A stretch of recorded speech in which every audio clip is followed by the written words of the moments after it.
All right. Welcome to S.N.O.T. Today, we got even more special guests. So over here on my left, Jim Donnelly, a.k.a. Happytriggerla. that's what's up. Straight across. Justin, SilkyMitts on Instagram, SuperiorSilkyMitts. I don't know who I am. And that's a little bit to the right. Sydney Marie, and then SydneyMarieCosplay on like every social media. And then directly to my right. Hey, Zeus. Oh, the one person who wasn't prepared. Hey, Zeus. Yep, not prepared. I'm going to edit this so I sound amazing and prepared. Stupid. He's like, It's gonna sound like God speaking. He's like, I'm going to sound amazing compared to y'all. all right. So, you know what, bro? I didn't even bring up the questions. It's all good, man. We can start it off with. So we're here with a lot of extraordinary people. And so one of the biggest questions is, tell us about yourself. And we can start with Jim. That's a really interesting question. He wasn't prepared. Yeah, no, not at all. I'm actually a photographer, like in the music and automotive industries. That's kind of like where my passion is. I have a day job working out of college, but I kind of jumped into the cosplay world about 2 years ago with some guys that I used to work with in the music world, and just kind of jumped into it. It was just kind of like a marriage was ending, and found a new circle of friends, and really kind of jumped into it. And everyone's been great. So. And you did some of the photography for some of the people we had on before. Yeah, Ali and Brianna. I don't know if it was in relation to the schoolgirls thing, because they've been doing the Disney schoolgirls stuff together and stuff. But I met them separately. But Ali is like one of the first people that I really connected with. That she actually hit me up after we did like a group shoot, and so it was really fun. But yeah, it's great to just kind of connect with different people at the same time versus just working and shooting and stuff. That's good. And what about you, Justin? I am fresh out to the desert from Michigan as of like a week and a half ago. So I'm melting. But lifelong nerd. Been going to comic conventions forever. But doing cosplay for about a year. And then, how long have we been friends now, Sydney? Almost a year. Almost a year? Almost a year. Trying to manage her life. Yeah. She didn't even give you the full year though, bro. She's like, almost. Almost a year. No, you're at New York Comic Con. Yeah. There you go. Oh, wow. Yeah. That's what's up. So I got to throw a Pokeball at you again. I'll dodge it. Did you guys see the one where Homie was throwing turtles at people? He was driving by in the go-kart and was throwing the stuffed turtle. That's so Mario Kart awesome. throwing shells. That's awesome. He was in a Mario Kart and you kept riding by and throwing at people while they're doing pictures. That is the best thing in the world. I loved it. It was funny, actually. And you, Sydney? What about me? All right, I'm a cosplayer. I've been professionally cosplaying for almost a year. So, yeah. And then moved out here from New York in last October. Okay. And then been going to cons for 6 years. And yeah. Did you just hate the weather? Or did you want to go to hell? Or No, no, I love New York. It's just my bills were a lot, and now my bills are like maybe an eighth. Jeez. So let's put it this way. What I paid for my parking spot is my rent right now. Damn. Oh my gosh. Yeah. Wow. I can't believe like what they get away with over there. They're in San Francisco. It's like you pay a lot of money, like a comma in it, to live somewhere that's like completely not worth it, right? Right. That's ridiculous. Well, I mean, I was in the city, so it was great, but it was a lot of money, no windows, no space. Like I have a 2-bedroom townhouse in a gated community. It's about almost 2,000 square feet. That I'm paying the same amount for what I paid for my parking spot in New York, right? And my place was 4 or 5 times what I'm paying right now for my rent, and it was only 600 square feet, 1 bedroom, with 2 windows. So is the minimum wage there like $40? Oh, no. My studio. Right. My studio was 345 square feet of usable space, and that was $1,000 more than the place I moved out of in New York. So, Damn, how's the money making? Like, is that like the money you made there? Is that even like close to like helping you pay for that shit, or is it just like you had to work like 2 jobs and this and that when you lived in New York? Oh, I had a good job, so it's not like okay. It's not an issue. But if you're gonna live in the city and live comfortably, you need to be making at least $200,000 a year. Fuck. Or have a ton of roommates. Yeah. Like 7 roommates. Like one of my friends was living in Soho, and she paid like $2,000 for her bedroom, which was smaller than this room, and didn't have any windows, and was like you could put a full size bed and then close the door. That was it. And even then, you had to like move out of the way onto the bed to close the door. And she had 5 other roommates, and everyone paid $2,000 for whatever size room they got. Yeah. $10,000. I can't handle this, man. Yeah, it's. That's why all these You meet Californians a keep lot of moving here people, too. A bit. And that in Arizona. My parents live in Arizona. They were in California. California. They're all coming here because they're like, oh, I can't afford it. Then they come here and they try to change everything about Vegas. And it's like, Oh, it's so Vegas be funny. Vegas. Like all the West Coasters like live kind of in Summerlin, and then all the East Coasters that I know a lot of East Coasters that moved out here, and they all live in Henderson. So it's kind of funny to be like, oh, look, if you want to be like East Coasty, you can go to Henderson. Right. If you want to be all California laid back, go to Summerlin. Like, yeah, I've been here since I was 2 years old, and then just it's changed a lot. Yes, you're one of the people that's like, hey, y'all, all you that keep moving in here, what the heck are you doing? Yeah. Get the F out. Well, I mean, he's used to that, right? This is like transplant city, right? You get people from Arizona, from Kentucky, I mean, different fucked up states. I like people that move here. I just don't like when they don't grow roots here.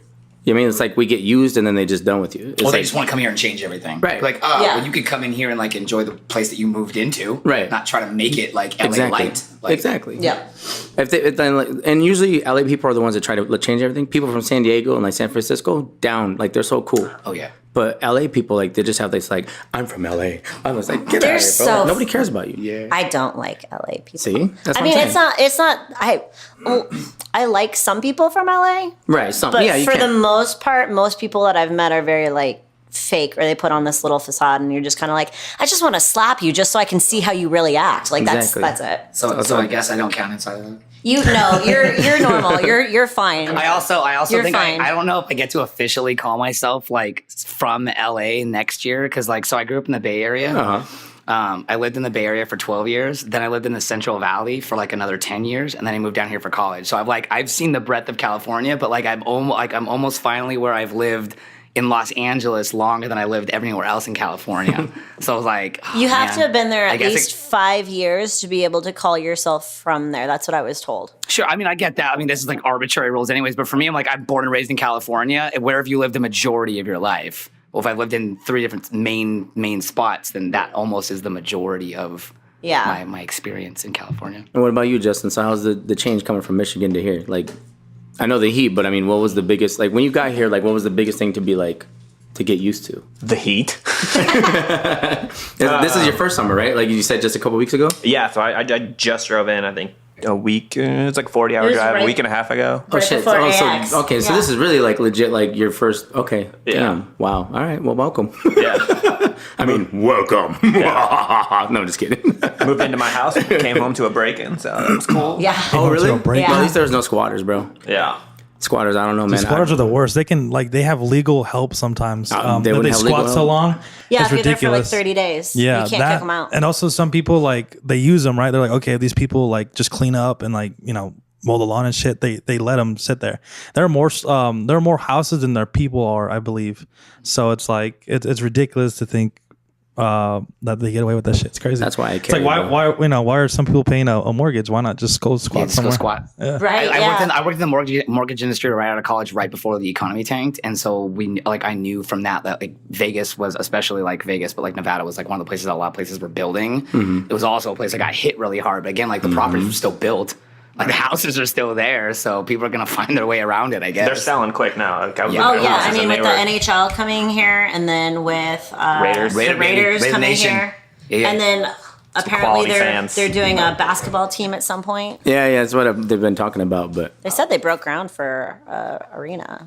no, they Someone broke. said So you that. know where Southwest? I mean, like way past Las Vegas Boulevard and like Russell, like past that. That's where they hit it. Like going towards the M. That's where they started breaking. You'll see like right now it's down to 2 lanes, and then they got like For the I think it's gonna- basketball for the football or one. football team? No, Yeah. I'm saying that they were talking about how they're breaking ground for. Oh, for an NBA team? NBA yeah. See, team. that's what I mean. Like, Vegas wasn't like that. And now everybody's like, oh, but it's going to be good for the economy. It's like, yeah, okay. Like, And Resorts World's going to bring in me, a they're panda. always good, but I'm they're in the excited for right the scenario. panda. in the right scenario, yeah. Like, but I think football is good. I think the Raiders kind of need to move, so we'll move this They away from got the sport Oakland. conversation. I just wish it but, wasn't the they weren't, Raiders. they weren't Yeah. getting any love from Oakland, if you ask me. Raiders fans don't spend money anyways. They just steal. Just kidding. There's got a a bunch of couple merch. ex-Raiders players that live out here too. Yeah, for They sure. go to my gym, and I'm like, I Yeah. know you. Surprisingly, a lot of celebrities and famous people live out here in Henderson or Summerlin. Like Nick Cage has a residency in Henderson, and so does his kid goes to Cobra Kai. Jiu-Jitsu. Yeah. His son goes there, and he sits in there sometimes. And he comes in, he looks raggedy as all hell too. It's pretty funny. Well, that's the son that no one talks about, right? That's like, there's a picture of him online. He looks like he's in like a death metal band, and Nick's like, No, this is his little kid. Like, okay. This one's like, I think he's like 8 or 9. He's like little one. I saw Carrot Top at Sephora. He looks scary. He's Is he big now? Is he still big? He's big, but he's scary looking. Like his whole face. Oh my gosh. That's what always threw me off. Like being young, Carrot Top. Like we knew Carrot Top, and then all of a sudden he disappeared. Yeah. And then like probably like 10 years ago or something like that, he came back, and I'm like, dude, like you've been in the gym since we haven't seen you. Like He used to be scrawny, right? And then all of a sudden he came out, you better laugh at my jokes. Like, calm down, He's bro. huge, and then he kind of looks like he's doing that transgender, like going through the phases, like with his face.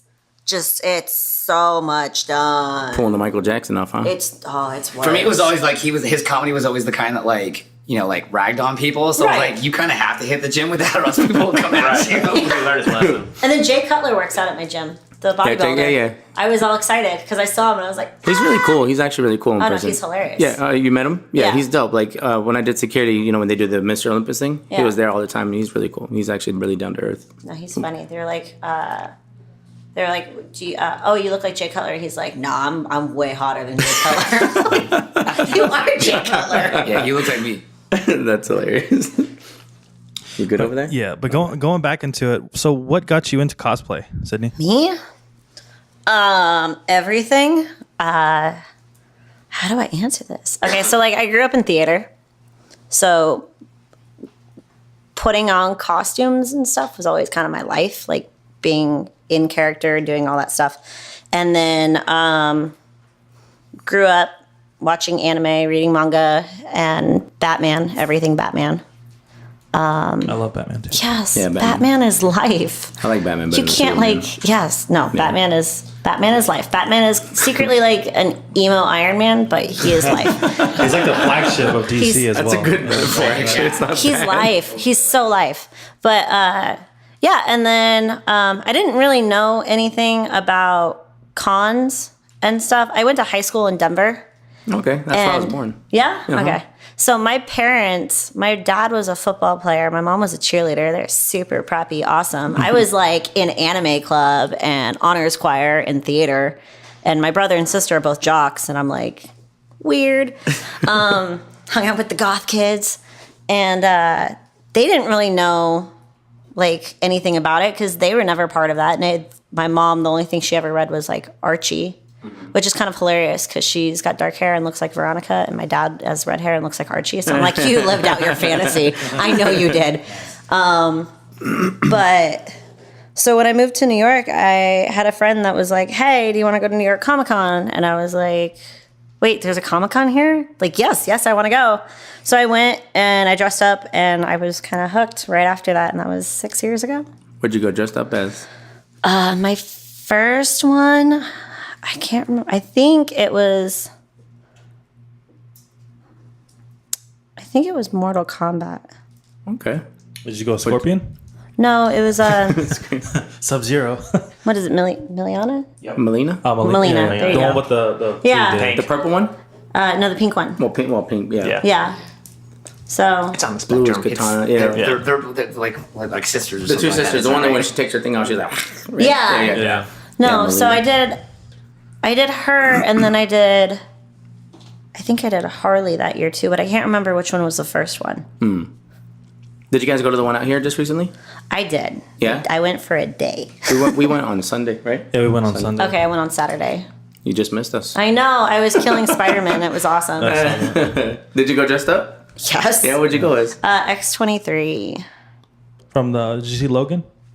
Oh, the Laura the Kinney? thing? Yeah, you know Okay. the little girl, but like older. Right. No. The older. She was not being a 9-year-old. No. Even I though can- she did kill it though. That little girl killed it. If you guys Oh, saw yeah. Logan, she did such a good job. She's like a Spanish actor or something. She was so cute. That's the first place that like mainstream wise people have seen her. Like she's been a character for a Yeah. long time, but like when it's a movie character, like now it's reality. sick Spider-Man for the rest of the costume, world, so. That's KB Props. Okay. So That is I a met cool him Spider-Man there, thing. and then we just decided to be friends because he looked all battled. And I was like, can I just step on you and act like I'm killing you? He's like, sure. I was like, okay, now that I've hit you, we're friends. And he's like, okay. And that's what we talked about a little bit too. She's if she likes a prop, she'll ask to like use it or something, right? Yes. Like don't That's why he's like, it's hard to manage her. I regret giving her any costume with props. I just get stabbed or hit with them. I pet you with the claws. Yeah. Get a shave. I don't know if I've ever shot you with a costume with a prop. Yes. The Pokeball. Okay, I mean, like, I guess I don't really count that, but It counts. No, it counts. That's how we became friends. He was a Spider-Man, and I was Ash. Hold on. What's with you guys beating up Spider-Mans then? I don't know. It's an issue I have. Can I beat you because you're Spider-Man? She's like, yo, Maybe. okay. Well, no. That's what I'm into. I was Ash. I was Ash Ketchum, or Ashley Ketchum, and he was a Spider-Man. And I was like, "Can I throw my Pokeball at you and try to catch it? And can we film it?" And he was like, "Sure." So I just kept hitting him with my Pokeball. And we Been became regretting friends. it ever since. the friendship was born. Friendship was born. Yeah. What are some of the coolest like props you brought from some people? We saw that you had like a Blastoise shell, and then I guess That was my favorite. yeah, because you were in like a tech suit too, right? Like you were a diva or something, and you jumped in like a little. No. Oh, yeah. That was a cool prop. Who made that? That was at The Blastoise? WonderCon. No. The mech, right? The Diva Mech. Yeah, That was fun. that shit looked cool as hell. Like Shoot. He's from LA, isn't he? Yeah. Yeah. Well, the photographer it was funny because they were just at AX, and I was talking to the guy that actually makes it. I guess is up in NorCal. Do you remember his name? His name is Al. I have Al their something. I have both of their cards, but I just don't remember their names. But His name is the guy that Al. actually makes it up in NorCal. But he makes different ones. But he made for this one he did a motorcycle, right? He had a diva Yeah, he had a motorcycle. diva. He had the. I guess he's the one. I think he's the one that also does like the Batman motorcycle. Yep. So like with this, he made a bunch of different facades. So like he made like a diva facade and like a few other things. And so like different days he was changing them out different times. So it was pretty cool. So I definitely snagged some shots of that. But He Cloud's motorcycle, I think, one Yeah, day from yeah, Final yeah. Fantasy. Yeah? That was a big hit. The Batman one, is it the one with the big fat Yeah, back? yeah, like the Christopher Batman Nolan one. Begins, Yeah. That's dope. So yeah, it was pretty cool. So because I had seen that a long time ago, and then I hadn't seen it come out, and I guess obviously he's just doing different stuff. So and I saw him dressed up as Bumblebee one of the days. I saw someone walking around. I saw him taking it off. And I was like, that was oh, it's him. So Did he actually, is it the one where he actually like transformed? You know, like, I don't think it actually transforms down, but it's definitely like a legit size Right. like cosplay. those are fun. Lionel. there's a dude out here, right? Yeah. That does it on the strip. Here we go. Yeah, Yeah, and he's the one that collapses down. Yeah, I seen He that. has like rollerblades on his Man, knees and that's stuff, and he can crazy. actually drive around. Yeah. It's pretty dope. There's some creative stuff, man. It's Yeah. awesome. So the guy that made it, his name is Lionel Loom. It's Lum Lionel. Okay. The guy that made the mech. Motorcycle. Okay, yeah. was Yeah. it like functional and all that? Like, Yeah, well, you could move the sit in arms. it, Okay. lights. It had lights. It was That's super cool. fun. Yeah, that's it was super really cool. cool. It was fun to hang out in. I liked it. I still think the Blastoise shell was kind of my favorite just because it was my height. yeah. So I was like putting it on and I was like, you couldn't see me. It was so fun. So the next question is, talk about the hardest cosplay that you're either doing now or that you've done from top to finish. Oh my God. F my red Sonia. That's all I have to say. I think that's the chainmail one, right? Yeah, the You're making chainmail from one that I'm scratch. working on. That's So- exactly what I was thinking when he was like, "What's the hardest Yeah. one?" I'm like, So are you doing it like link by link by link by? Yeah, link by- I sit there and I actually make the whole every single part of the chainmail. Yeah. Is it gonna be heavy? yeah, it's heavy. I just saw it yesterday, and I was like, okay. How are you gonna wear this? This is gonna work on you? Yeah, no. She's So sweating I profusely. Look at- yeah. It's gonna be a really good legs workout. She's not gonna have to do any lunges for a while. Right. So I do the links. The big like butt flap part took 32 hours straight. Whoa. I was sitting there doing it link by link by link, 32 hours. And then the scales don't take that long to put on. I was doing scale mail, which is where it's just like the scales are overlaid on top of each other and then just linked in the back. And I didn't like the way it flowed. Like it didn't flow like fabric. So I took that apart and just did the links and then did the whole link thing, which was 32 hours. And when you do that, you can do it like setting it down and everything. And then when you pick it up, you have to see, okay, where does it hang? Where does it flow? What parts need to be cut off? Because if it's just straight on the sides and then down, it doesn't hang right. Like it doesn't hang like a piece of loose fabric. So then you have to go in and like some places it'll just be, if you look at the sides, it's like missing random links. And then I put the scales on one by one, just hanging in certain areas. Now, is that just so that's just going to flow. Is that just a bottom piece, or is it that's just the bottom right now. I'm still making the top, and then I have to make leather gloves and the shoulder pieces, which I don't know if I'm going to do warbler or if I'm going to do foam or wire. We'll see. And then I have to make a sword. And where do you buy the materials for this set, for this in particular? All the links and stuff I got off of, some of them I got off of Amazon, and then the other one is Lord of the Link. Okay. And that is literally the best website ever. And you can get scales, you can get all sorts of chainmail stuff. Yeah. And it's pretty cheap too. I imagine for the people who LARP, they probably hit that up quite a bit, right? Oh, probably. Yeah. If anyone knows a LARPing group that I can join, that would be great. I would totally do that. I think it's just too hot out here. Right. Well, so like New York, there was a Star Wars one. For sure. There was a Star Wars one, and I lived in a doorman building, and the door guys were always like, "Hey, why aren't you out there with the Star Wars people?" Because they knew I went to Comic-Con, and I was like, "Because I have to go to work." All sad, because you could see them, like, they'd go out to Central Park, and then they'd have their lightsabers, and then just do awesome coolness, and I wanted to be part of that for so long. In West Virginia, he does it for Dagger here. He does LARPing for that group, for Dagger here, something like that. But he's been doing it for years. He's like one of the main guys now. It's pretty dope. Like, he's the one that even told me what it was, and I was like, so he's actually, that fucker's supposed to make me a sword and send it to me. Yeah. I just thought about it. Go ahead. Sorry. No, the Spider-Man that I was like beating up at Amazing Comic-Con, KB Props, him, and then this other guy, his friend, Wasted Fat, they make all the Stormtrooper outfits for the 501 group. Yeah, I've heard of those guys. Yeah, so they're super cool. They're fun to see. That's cool. And when you're doing your cosplay making, do you like do any like live streams of that at all? You do? Did you do it for the chainmail one? I haven't.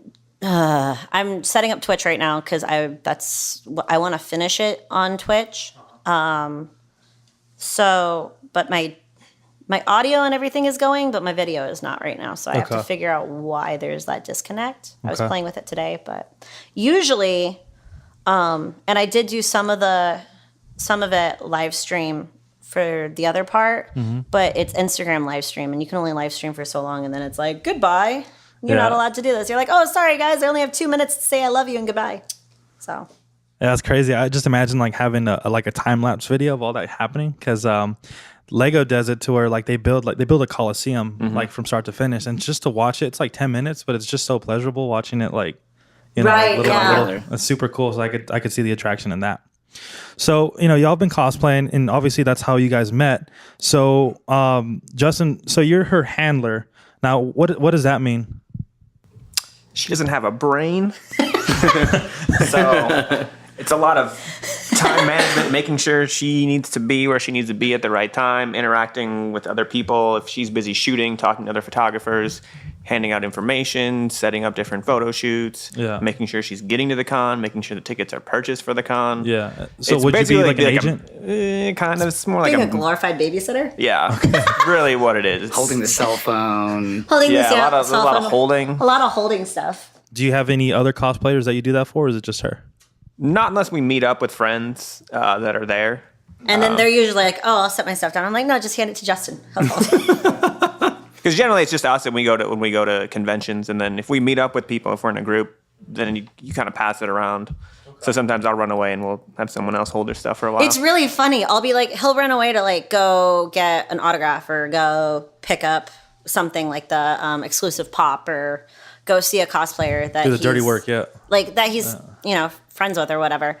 And I'll be like, okay, well, I'm gonna go run around, you know, and then randomly I'll meet someone, and they'll just end up holding my stuff. Like, there'll be something, like, I'll be talking to them, and someone will be like, hey, can I get a picture of you? And I'm like, yeah, sure. And I'll go to set my stuff down, and they're like, no, it's okay, I'll hold it. And I'm like, all right. You don't know you just did. Right. Now you're stuck. And they're like, So, and then they'll usually follow. They're like, "Oh, are you here with anyone?" I'm like, "Yeah, I'm here with my handler." And they're like, "What's he do?" I'm like, "Pretty much hold my stuff." And they're like, handler. "Oh, well, I'll just do it." They're like, "Oh, I'll just do it while you're, And then they'll walk around with me throughout the con until he comes back or until he's done doing whatever just he's let doing. him go. Yeah, And it's just, go back to what you were doing. Run away. and they're like, "Oh, okay, well, it was nice meeting you." And they hand me my stuff or they hand him my stuff. And then they're like, "Bye." And I'm like, "Bye, talk to me on the web." That's sweet.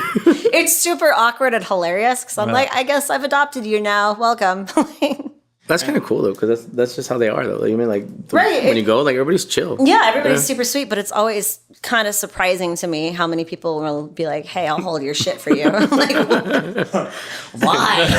It's like a 1 hour intern. Like if I'm not shooting, I still do the same thing. Like if I'm not shooting and someone's like right there, I'm like, yeah, I can watch your stuff. Like Right. we like take over. We like at AX, we like took over a corner and like we're like all kind of coming and going because like some guys like to set up.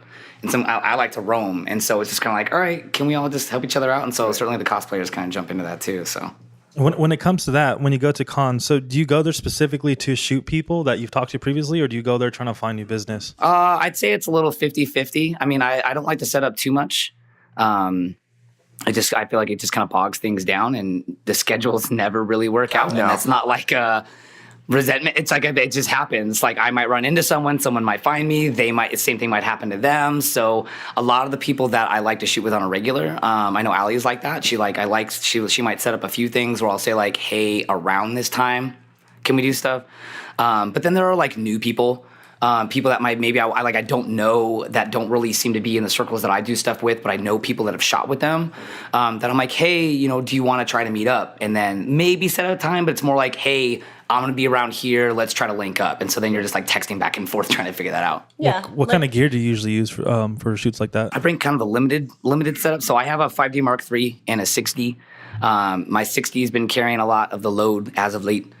Because my Mark III is really high up on my shutter count. So like unless it's really something big and legit, I mean the 60 is a great camera, so it's certainly not a bad camera to have as a backup. But and then I usually use a 70 to 200, 2.8 L. I just like the depth of field that I get on that if I can get some space. The hard part is sometimes you have to get far away from your subject to do that. And then you also can't get a certain distance close either. So, and then I have a 70 to 200 that again, 24 to 70, 2.8 L that I shoot with a lot. So it helps. I like shooting really shallow depth of field, really kind of, blurred out shots. But all that gear I use in my concert world because I need stuff that works in low light. So it works really well. Well, that's the thing. Kind of creeped on your website. Your concert stuff is amazing, man. Thanks. The Aussie shot, the Kanye shot. Yep. It's just really Don't tight. make his head bigger. It's really His hat's not gonna fit. His hat's not gonna fit. Thanks. So what brought you to the name Happy Trigger? So I actually I'm the marketing coordinator at a career office at a college. Okay. So I have a master's in college counseling and stuff like that. But to them I'm a wizard because I know how to use Photoshop wizard, and I know Harry. about marketing. So I studied marketing when I was in undergrad. So I just always have kind of got this psychology of people, what's kind of I don't want to say trendy, but just kind of what rings well relevant at the time? So I wanted to do trigger happy because if anyone, you guys can attest to this, I burst fire a lot and I'm used to doing that from the concert world. But the reason I like it is because for me, there are really nuances in people's looks at times when they drop a face or when they go to a face. And sometimes I almost prefer that look to the face that they give me. And so because of that, I'll just kind of burst in there. But everything trigger happy was taken and overused and wouldn't make any sense or whatever. And so I was like, all right, what about Happy Trigger? It's kind of the same thing but reverse and stuff. Right. So, Yeah. and I actually just changed up my branding to kind of look like the Have a Nice Day smile and stuff. I was like, Right. all right, we'll kind of be on the nose about this a little bit. That's why I saw the name and I was like, I wonder if he's a gun guy. Yeah, right? Yeah. Because that's what this is. All Yeah. these are my stickers on my car. So then I have LA in the name too. I think I just felt it rung better. Right. I was messing around with Happy Trigger photos and stuff, and I just like the way that Happy Trigger. I have friends that tell me, I was like, yeah, I feel like the name is kind of ridiculous. It doesn't really make sense.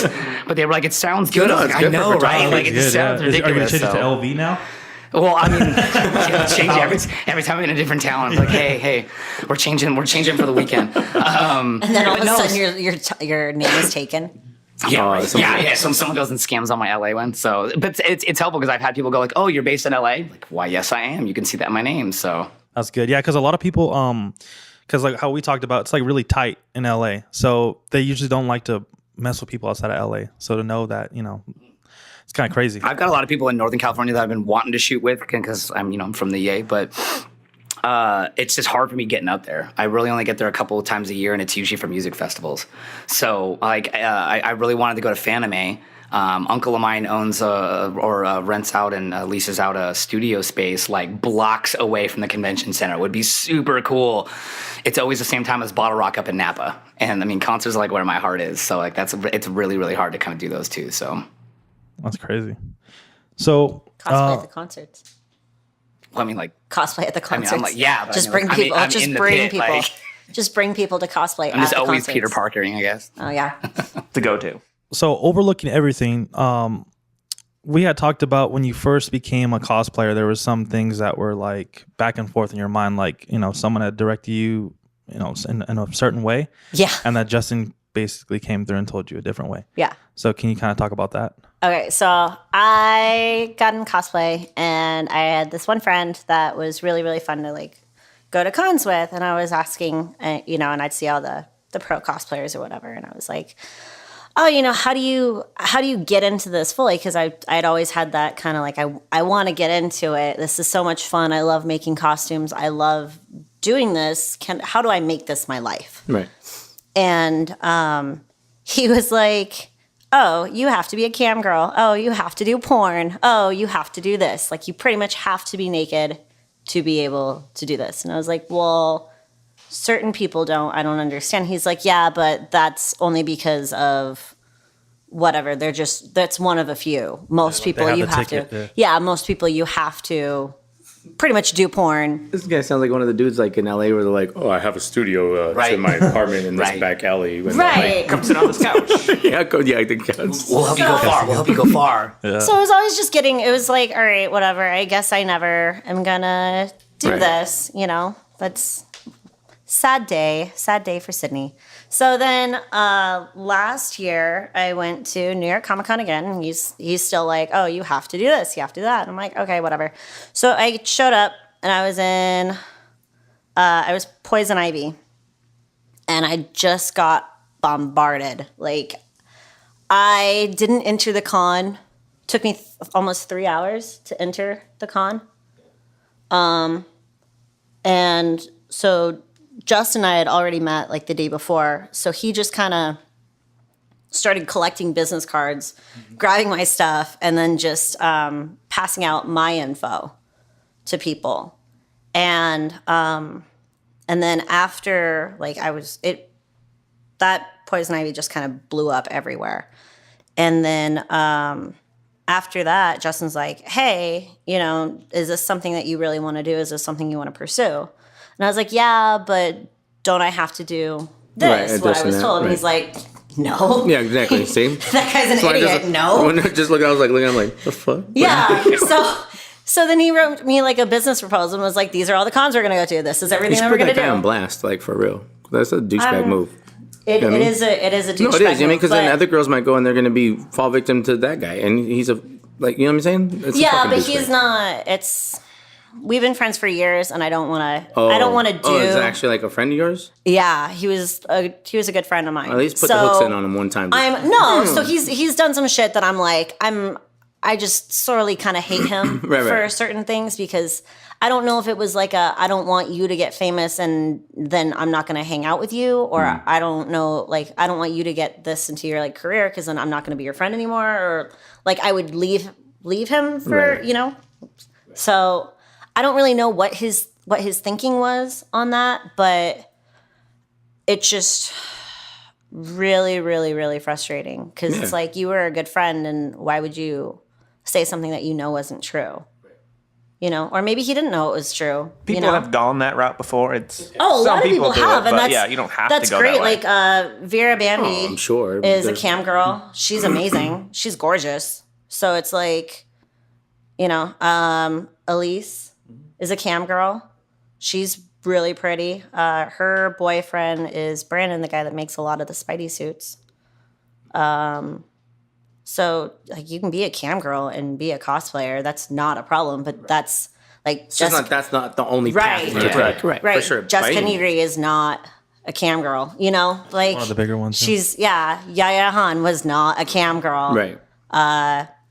Maid of Might, not a cam girl. Like, so there's two different routes, and he was like, no, you have to do this route. And I didn't know really about I knew that the other cosplayers had like a big YouTube following.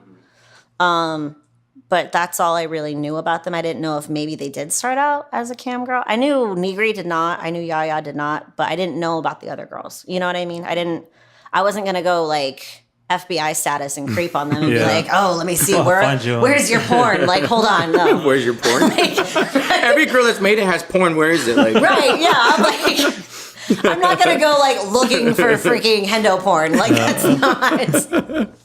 You know, Steffi Monster, where is your porn? Hold on, like, no. She's not just legit. Yell at the con, right? during like a panel. Where's your porn at? Right, yes. You're hella famous. Where's it at? Right, like, so that was always like the thing is everybody who's like, oh, you have to pretty much do porn. And I'm like, but that makes no sense to me, but maybe you're right because I have no idea. And I'm not going to go searching for someone else's porn because that's just creepy. And if you think about like it, go up and ask them, hey, I heard you have porn. Can I? Yeah. What Can you give me your website?" first porn link? Like, what? yeah. Can you give me the link to that one? That's super weird. Well, So it's crazy to like- think about, like, if you did go that route, how far back you'd be, right? Because at some point, you'd just be doing that, and then maybe, you know, that's something you didn't want to do in the first place. Right, So and then that have you would've ever probably- seen cosplay porn? Their wigs are horrible.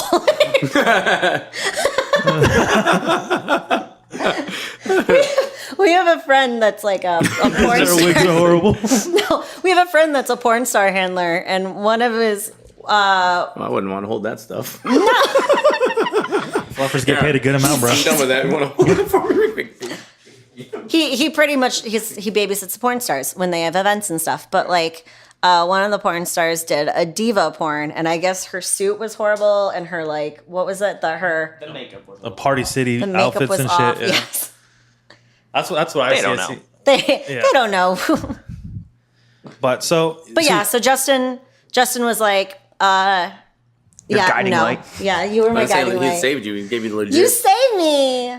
So you're saying that he came through with a business proposal. What was in that proposal, Justin? Just for people who, you know, I can pull it up probably. You still have it? Yeah, I do.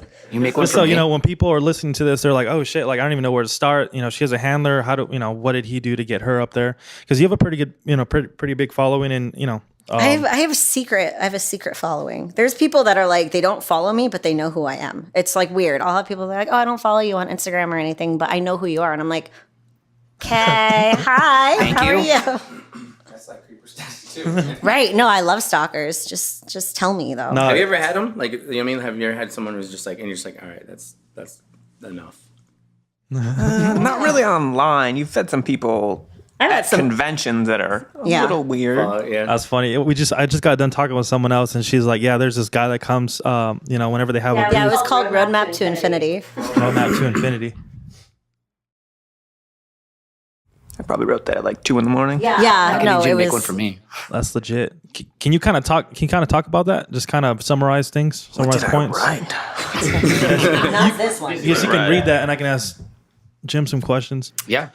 So when you set up to shoot these cosplayers, what's the benefit for you? And so is it on your portfolio? Do they pay you to do it? How do you benefit the cosplayer, and how do they benefit from getting your pictures? Yeah, I mean, I try to run it as much as a business as possible. I understand that, like, I'm friends with guys that are just like gigantic.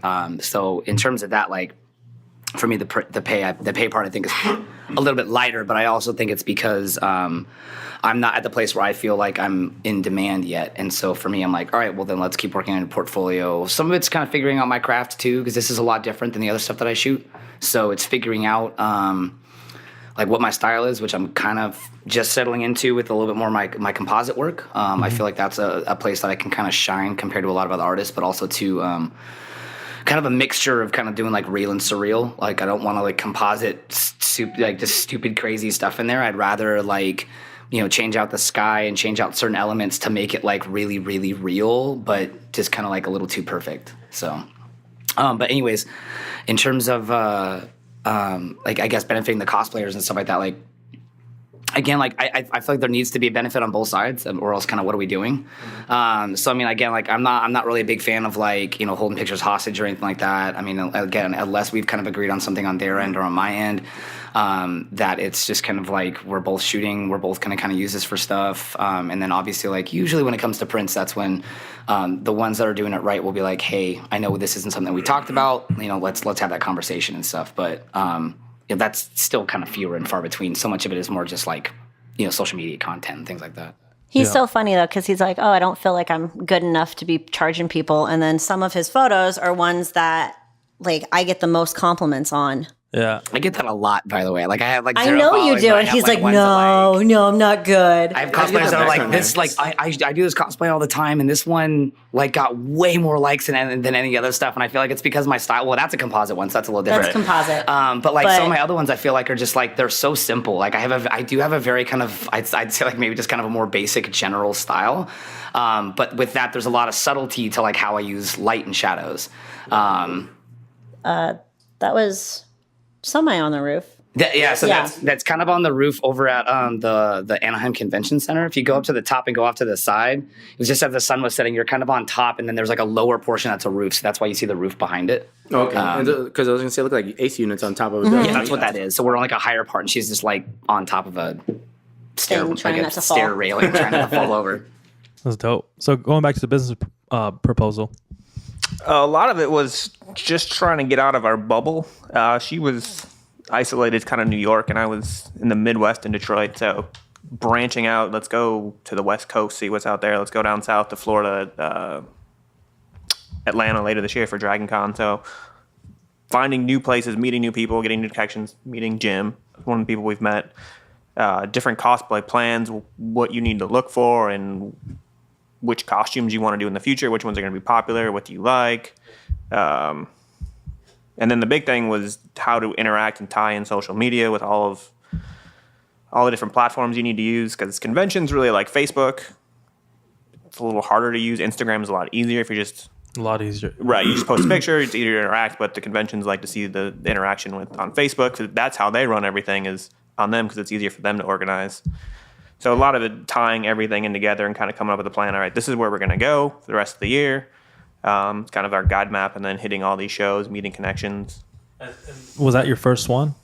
Which one? Like the proposal to her, or did you have like experience in that before? No, I just winged it at 4 a.m. That's great. Do you set up like so when you say like this is the plans for the year, like do you like scout like all the different cons and stuff and say, you know what, this would be a good one, and then during this time there's one not too far from here, and then you just kind of Like a tour? Kind of. I had a Yeah, pretty, that's what I like, mean. this, Yeah, like, there's a pretty good set amount of what the big ones are. You've got your New York, C2E2 in Chicago, obviously San Diego. A new Anime Expo was a big one that's out of my bubble. I don't slowly getting into the anime culture, but I knew she's really big into it, so I was like, all right, we'll hit it up because it's a big one. Down in Florida, MegaCon, run by the Fan Expo group. WonderCon out in LA, because I wanted to see a first California show. That's a really big cosplay-oriented one. Which other ones are on there? Dragon Con and the big cosplay party one, Labor Day weekend. That's in Atlanta. Texas. Dragon Con, that there's sounds a fun. couple ones in Yeah. Texas. We didn't go to any of the ones in Texas, but there's a few there that are really big. You guys doing Kamikaze? Yeah, at the end of the Sorry, year. Stan Lee's Los Angeles Comic Con. Yeah. Oh, we are doing that one? Yeah. Oh. It's a great one. It's the first one I ever went Welcome to, but to it's another definitely a con big on my one. list. All right. Right. End of October. Oh, Like Halloween. It's always around Halloween. end of October. Okay. So with And that, then BlizzCon's, right? After November. that? When's TwitchCon? yeah, there's all kinds of cons. Yeah, no, Yeah, there's a shit there's ton just of so them. many. LA, man, they will like Like just sneeze con that place cons, up. like Especially out here. There's actually LineCon now. I don't know if you heard about LineCon? LineCon. like lying or L-I-N-E. Like waiting in line. oh lying. Con. Oh, okay. Just to wait in lines. I don't know if you guys heard about that from Anime Expo. It's the same weekend as Anime Expo in LA. They're very close to each other. Line, what do you But do you there? just stand in line stand in for line. 6 hours to get your pass for Yeah, AX. it's making fun of the fact that people are waiting. Oh, like 6 it's a hours. joke. Okay. I was like, what the fuck? I Like, loved your serious no, face. because I'm sitting here like Facebook event for it that like after AX, everyone was like, no, but I know my buddy hey. waits in line for 2 hours to get some fucking special edition pop. So it's like, all right, if 6 hours Yeah, for no, something now crazy, it's a thing. Now it's Yeah. yeah, that's legit. You heard it here Outside. first. 6 hours for our freaking AX passes. LineCon/PartyCon. Right. Like a giant dance Can we party. rave in the line? Like a conga line con. there's people that you guys can hire to stand in line for you. Right? You know what? And they would do it. Like they stand and they wait, and then you just, For her, maybe. I hate lines. I couldn't do it. Same here. I'd lose my mind, man. We had no choice. That's why I like trying to do press media as much as I can, because that's a different line. I was gonna say just real quick up on the anime stuff. Do you know who Vampire Hunter D is? No, all right, whatever. It's only like one of the only anime things I've ever exposed to. Yeah, I'll show you Vampire in a Hunter second. D. It came out like 20 years Yeah, ago or some shit. Yeah, it's older. Like that was my first one. My cousin showed me too. You show me a I'm gonna show you. picture, Ronin Warriors. I might know. That was the one that brought it to the U.S. I didn't even know that. I learned it like a couple months ago. Ronin Warriors. Oh, I remember that show. But like that was the first one I ever watched. The action figure? Heck yeah, man. Ronin Warriors was dope. Never heard of it. It's like the only anime I know is like that, like Gundam Wing and Sailor Moon. Did it have a guy with like Voltron. long? Yeah, I gray, never really got into like, Voltron because I was like, hair, is this like long Power gray Rangers or silver hair? not? That's dope. The artwork was always Was it cool. the That's Van what Helsing always one? drew me to anime was the artwork. It's so cool. It's on the Google, so just swipe. Speaking of artwork, one of the Yeah. You see, like that was the first one my cousin exposed me to when I lived in Miami. Okay. I was there for a year and a half, and he's like, oh, you never seen anime? I was like, no, I was never really into it. And he showed me that one, and I actually wanted to watch like the whole series. He had like a box set, and I wanted to watch them all, but he only had like one set, and he didn't have the rest. I was like, fuck. So ever since then, I've been wondering where I can find the rest of it at because it's actually really Amazon. cool. Oh, I'm sure, Kiss but I ain't trying to Anime? pay a whole bunch for it though. Kissanime.me. Kiss Anime? Are you looking for like the actual manga, like to read? No, they have like video. Like he had a video. No, too, I like, know, but you actual said the DVD. box set, so that's why I was asking about the manga to read. Or no, he you had, like, talking the about the box set, DVDs? DVD, Okay. yeah. Kissanime.me is really good. There's I think Yeah, but it's for called that kind of Fairy- shit, you'll probably be Fairy paying Tube. some money anyways, man. It's probably an import. No, you can watch it for free online. You can? Yeah, kissanime.me. I'm gonna keep saying that because Oh, that is legit. what that is you where use. I watch Sponsor. my anime. Yeah. Sponsor. That's legit. Crunchyroll. I don't know if Crunchyroll has it. I've been looking for S Cried and I can never find S Cried. So, what are y'all's favorite animes? My favorite one recently is probably One Punch Man because that kind of took me by surprise. Like just the whole idea of it. Yeah. Like I'm a superhero, but not really. Right. I don't really want to be one, but I am. It's just a one hobby, punch. just a Yeah, hobby. it's just a hobby. I like Sword Art Online. That's still one of my favorites. Forever. How about you guys? Dragon Ball? I don't know. Yeah, it's like I never really watched. No, like, you just watched Devil's a Part Timer. Right. And you like Sword Art Online. I do, but I've watched way more Dragon Ball than Oh, okay. anything I else. have a I didn't know you've watched Dragon Ball. Thousands. Oh my million god, episodes. you're weaving. I have a lot of friends that'll probably turn me on to stuff. Like I haven't really watched that much, but usually for me, it's like I haven't watched like Doctor Who, and I was like hanging out with friends who were like, you haven't watched it, so like we watched like the first original Doctor's, not the black and white ones, but like Right. when they came back, like what's I'll your watch like favorite 9 anime? episodes or something like that. But like, Well, some of it's tough to watch because of CG in it too, right? Does that Yeah. throw you off a little bit? yeah, I mean, Like, for me, the hard part is that like I love that their stories are so intricate. They're just, you can't jump into them. Like I used to watch Gundam Wing when I was a kid and I'm like, wait, where are we? I missed 2 episodes and I have zero clue Right, what is yeah. going on. So like there are ones that I've wanted to watch and stuff like that, especially the ones that are getting turned into movies that everyone's kind of talking about. So like, was it Ghost in the Shell? Yeah. And stuff like that. Like I definitely want to watch those because I'd certainly like to Just see where watch they the movie. Yeah, that's but like what like I like to see like where they kind of originally come from versus like the big mainstream movie that's just never Well, a true no, but like representation. Ghost in the Shell, they have the anime movie. Yeah. Which I love actually. That was like when I overwatched them, like the Gundam Wing did a movie. Like I always thought that was cool. Yeah. I was like, cool. Now I can just kind of jump into the storyline. I don't have to know anything. I can just watch like a super mega huge episode. Like I always thought that was cool. It's always easier for a lot of people too if they watch the movie. Like if they're like, oh, okay, I'm not really sure what anime I want to watch, or everybody tells me this one's good, but now like for example, Trigun. If you watch the movie is hilarious, and then you can go, oh, okay, now I'll sit and watch like the actual series. Yeah, that's how I feel about like DC films. Like the animated like movies are so much. It's like on another level. Right. You know, we haven't really been blessed by Schneider to deliver on like Batman vs Superman. Oh my God, can someone please stop Ben Affleck from being Batman? Because he sucks. He sucks. I love gonna him. get better. No, I don't. He's Ben Affleck playing Ben Affleck in a bat suit. Like that is how he's. I can't with him because I'm like, I love you, but your family problems are coming way too far into Batman, and you're thinking about family crap and not thinking about Batman. So stop. My thing is at least it's working. Like compared to like I'm sorry when you think of like Val Kilmer and Oh yeah, bat nipples. Yeah. Wait, George Clooney. Clooney. Yeah, nothing says George Batman Clooney. like those two. George Clooney could have been a good Batman. I think he could have. He was just not given the right script. He was not given the right actors. He was not given. He's the great right for like anything. billionaire playboy. That's what I mean. But like, I need like that's why like Christian Bale. I was like, give me the badass, and then like you can just become a billionaire. Like, okay, fine. Like I can Christian play that Bale however I was the want. best. But Yeah, no, Ben Affleck needs to try harder. Will Arnett. I like. Lego Batman. Yes, For sure. I like. Was Henry Cavill the guy that's playing Superman? I love him. I love him as Superman. I think he's doing like a very good job at it. A lot of people hate that because they're like, why is Superman emo? Right? Like he's supposed to be like the super like bright and like lovable. Yeah, no, I Versus like, get that. the world hates me. My dad Would you died. be though? I mean, like think about the dude's Right, life like for real. he's not. No, it's a more realistic one, but a lot of people don't like the portrayal, like versus the comics where he's like, sure. there's always hope. I'm fucking Superman.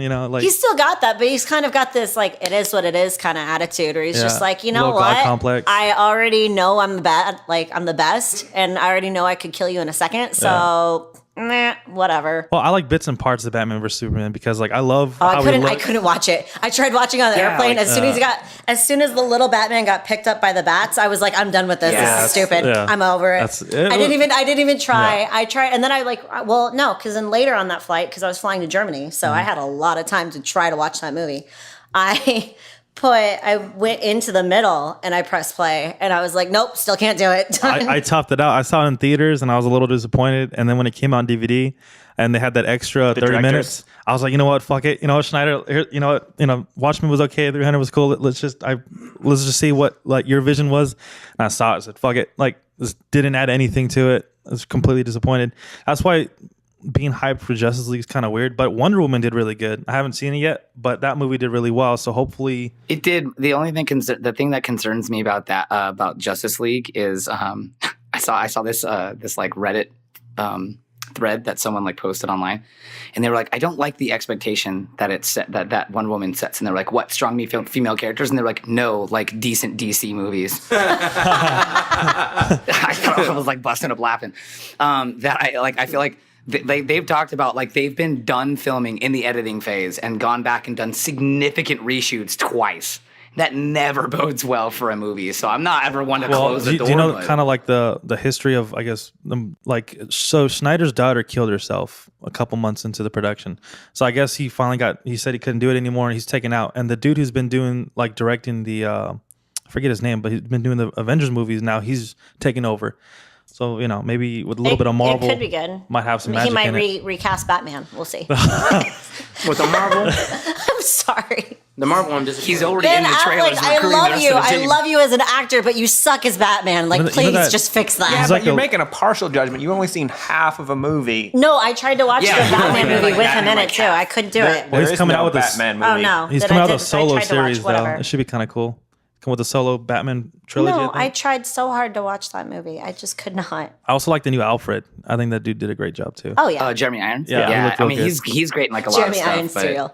Did you see that? That's all. That's I don't know. I'm disappointed in Marvel altogether just because they never have Gambit in there. That's like my favorite X-Men. Because he's owned by Fox. Because Gambit is like just by himself. He's under the X-Men, so he's under Fox. Yeah. Fox owns all the X-Men stuff, but like they were like rumored like doing a Gambit movie, but that was like when the X-Men movies weren't doing so well. They're like, I think That's what we're talking about. What's having what's his face? The well, they had a Gambit in the Wolverine. yeah, the the male stripper dude. stripper. Channing Tatum. There you go, that guy. Yeah. They had a Gambit in Let's the not in make the Channing Wolverine Tatum movie. a It was pretty good. superhero. I don't He know who was that in guy there. was, but That's- he was good. I mean, that's Yeah. what Ryan Reynolds came as Deadpool, which is awful, but Which I But love it that was they ragged on hilarious Deadpool. because they like referenced it. He's like, "Oh, don't look at that." The worst thing, no, he, like literally, it says like the line in the movie says, and Deadpool says something like the worst thing you've ever done or whatever, and it goes to the next scene and it shows a picture. It shows an action figure of most that prized toy. possession. Right? Yeah. Which brings me to your dogs, whoever's dogs, Watson and Shamrock. Who's got Watson and those? Shamrock, my dogs. Yeah, Oh, some puppy talk. yeah, because my dog's name's Gambit. Okay. Yeah, so that's why I was like, that's my favorite. So why Shamrock and Watson. Watson? Well, because Sherlock is a boy's name, so I couldn't name her Sherlock, and I didn't Okay. want to be yelling Shirley to my dog. Shirley. Surely Shirley this sounds like Temple. our first The time. Golden Girl. With the what's that the plane movie with the? Airplane. There you Yeah. go. Thank you. Shirley. Shirley. And don't call me Shirley. Yes. Love that movie. That's hilarious. What kind of dogs are they? They're duck tolling retrievers. If you don't know what those are, look them up. Duck tolling retrievers? Duck tolling retrievers. I'm gonna look it up right now. So they're like the They're ones that are like at the ponds, like telling the ducks like, "Hey, you need to give me money before you." Pretty much. They were bred. They were bred in Nova Scotia, and they were bred to mimic the way that foxes hunt and toll ducks to the shores. So when they see ducks and they're hanging out by the ponds, they do this little like dance thing. What color eyes does they have? Shamrock has green eyes. Watson has black. Watson is very, very smart. Tam Tam looks like The Walking Dead. Yes. She looks, or not Walking Dead. What is? He's like, yeah, I've seen him before. She looks like a White Walker. Yeah. The Watson looks like that. The other one's kind of young, so the hair's a lot shorter. Yeah. Watson's. Hold on, I'll find a picture for you. That's awesome. This is Dr. Watson at the vet. This is. Oh shit! Who did you guys open the fire hydrant stuff? Yeah, they did. They opened it up to drain the water. Just that's awesome. He's having a ball on that one. Let me find. You guys have any animals? Used to. I've always been Watson, around dogs. Shamrock. My family they're hooking. breeded. See those White Walker eyes? Show horse arrangements Yes. for a while, so that's one of the reasons why my parents ended up going to Arizona area. There's a huge culture of that there. There's a really big show there every year. So I've always been around animals in some way, shape, or form. My family, like back in Wisconsin, has like dairy farms and stuff. So for me, it's always something. Yeah, that's crazy. But he's watching my wife getting fireworks, so he's watching over her right now. So he's looking at other people. Shamrock's 6 months. They should hang out. What kind of dog? German. Yeah. He's a big boy right now. Yeah, he went from He's so being pretty. so small and annoying to this big ass dog you don't even want to look at, you know? Whatever. Like, he showed me a video of him like eating a half a watermelon and just like I did that with my dogs. Eric's sitting there yelling at him like, dude, don't be yelling at him. He's gonna Here's the watermelon. The look funny at you. part for me is like Totally when dogs are like that, and then they like still think they're puppies. yeah, so they like Dude, jump dude, on he you. like, does. dude, that was a year ago. He jumps on understand. me all the time. I'm like, get off! I'm like, and he's like 80 pounds right now, and he's only 8 months. Like he's still got more. That's what I mean. They still think they're puppies because like they haven't even been around a year. They're like, Does This he is watch how- TV? Like that? Okay. Yeah, he'll watch TV. I put on movies for my dogs, and they'll sit and they'll watch them. I do in the day. I leave my TV on sometimes They in the day so love they can hang Sherlock out. Holmes. I think because they hear their names. I swear to God. Because like Watson. I named, It's like I named they're him in the Watson. show. No, but no. When he was a puppy, I used to put it on while I was getting ready or leaving or whatever, and he'd sit at the foot of the bed and he'd watch and he'd whine. Like he doesn't like 101 Dalmatians. Okay, I can see that. It's He like a doesn't horror like that film for movie. him. Yeah, well, he gets really mad, or Yeah. he'll go up to the TV and start barking at the bad guys. Yeah. he's like she's the bad one. She's Right, the one no, that doesn't like dogs. and then he'll come back and whine to me, and I'm like, "They're fine. Like, sit and watch." Cool. He's Like finish the movie, man. They're cool. The worst one though is I always during October I always watch like really bad horror movies and old school horror movies because I think it's hilarious. Old school cheap ones or old school like legit ones? like Cujo, Blob, Cujo was crazy. I remember watching Cujo, that as a the one kid. with the dog, the hated rabbit dogs. dog. Oh, yeah. No, That I'm shit was thinking scary Max as fuck. 2000 or Max 3000. There's an old school like Rottweiler one, and they did all these like scientific experiments on the dog, like put in bear with them, snake, all kinds of stuff. It's like Max 2000 or Something like that, yeah. And he ended up killing the girl's boyfriend because the boyfriend tried to poison him, and he smelled the poison. At first, he was like, "All right, this is our peace treaty," and he's like, "Oh, you trying to poison me?" And he fucking ate him. Peace treaty with and a he dog? buried him in the backyard. Is dog supposed to sign it like stamp it? psychotic dog. I'm telling you, when he ate a human, it was cheesy because there's one of the old school like cheesy, movies. Yeah, and he ate him, yeah. but that part Anaconda was all and like wrapped around. Oh my god! And then, that's why I was thinking Cujo was that one, but no, I No, get Cujo it, No, was- so I- like, come on. He's a little watched barrel Cujo. dog. Yeah. And Watson sits and watches movies with me. So I was like, all right, this is a scary movie. Are you going to be okay? And he's like, I'm good, sitting on my lap.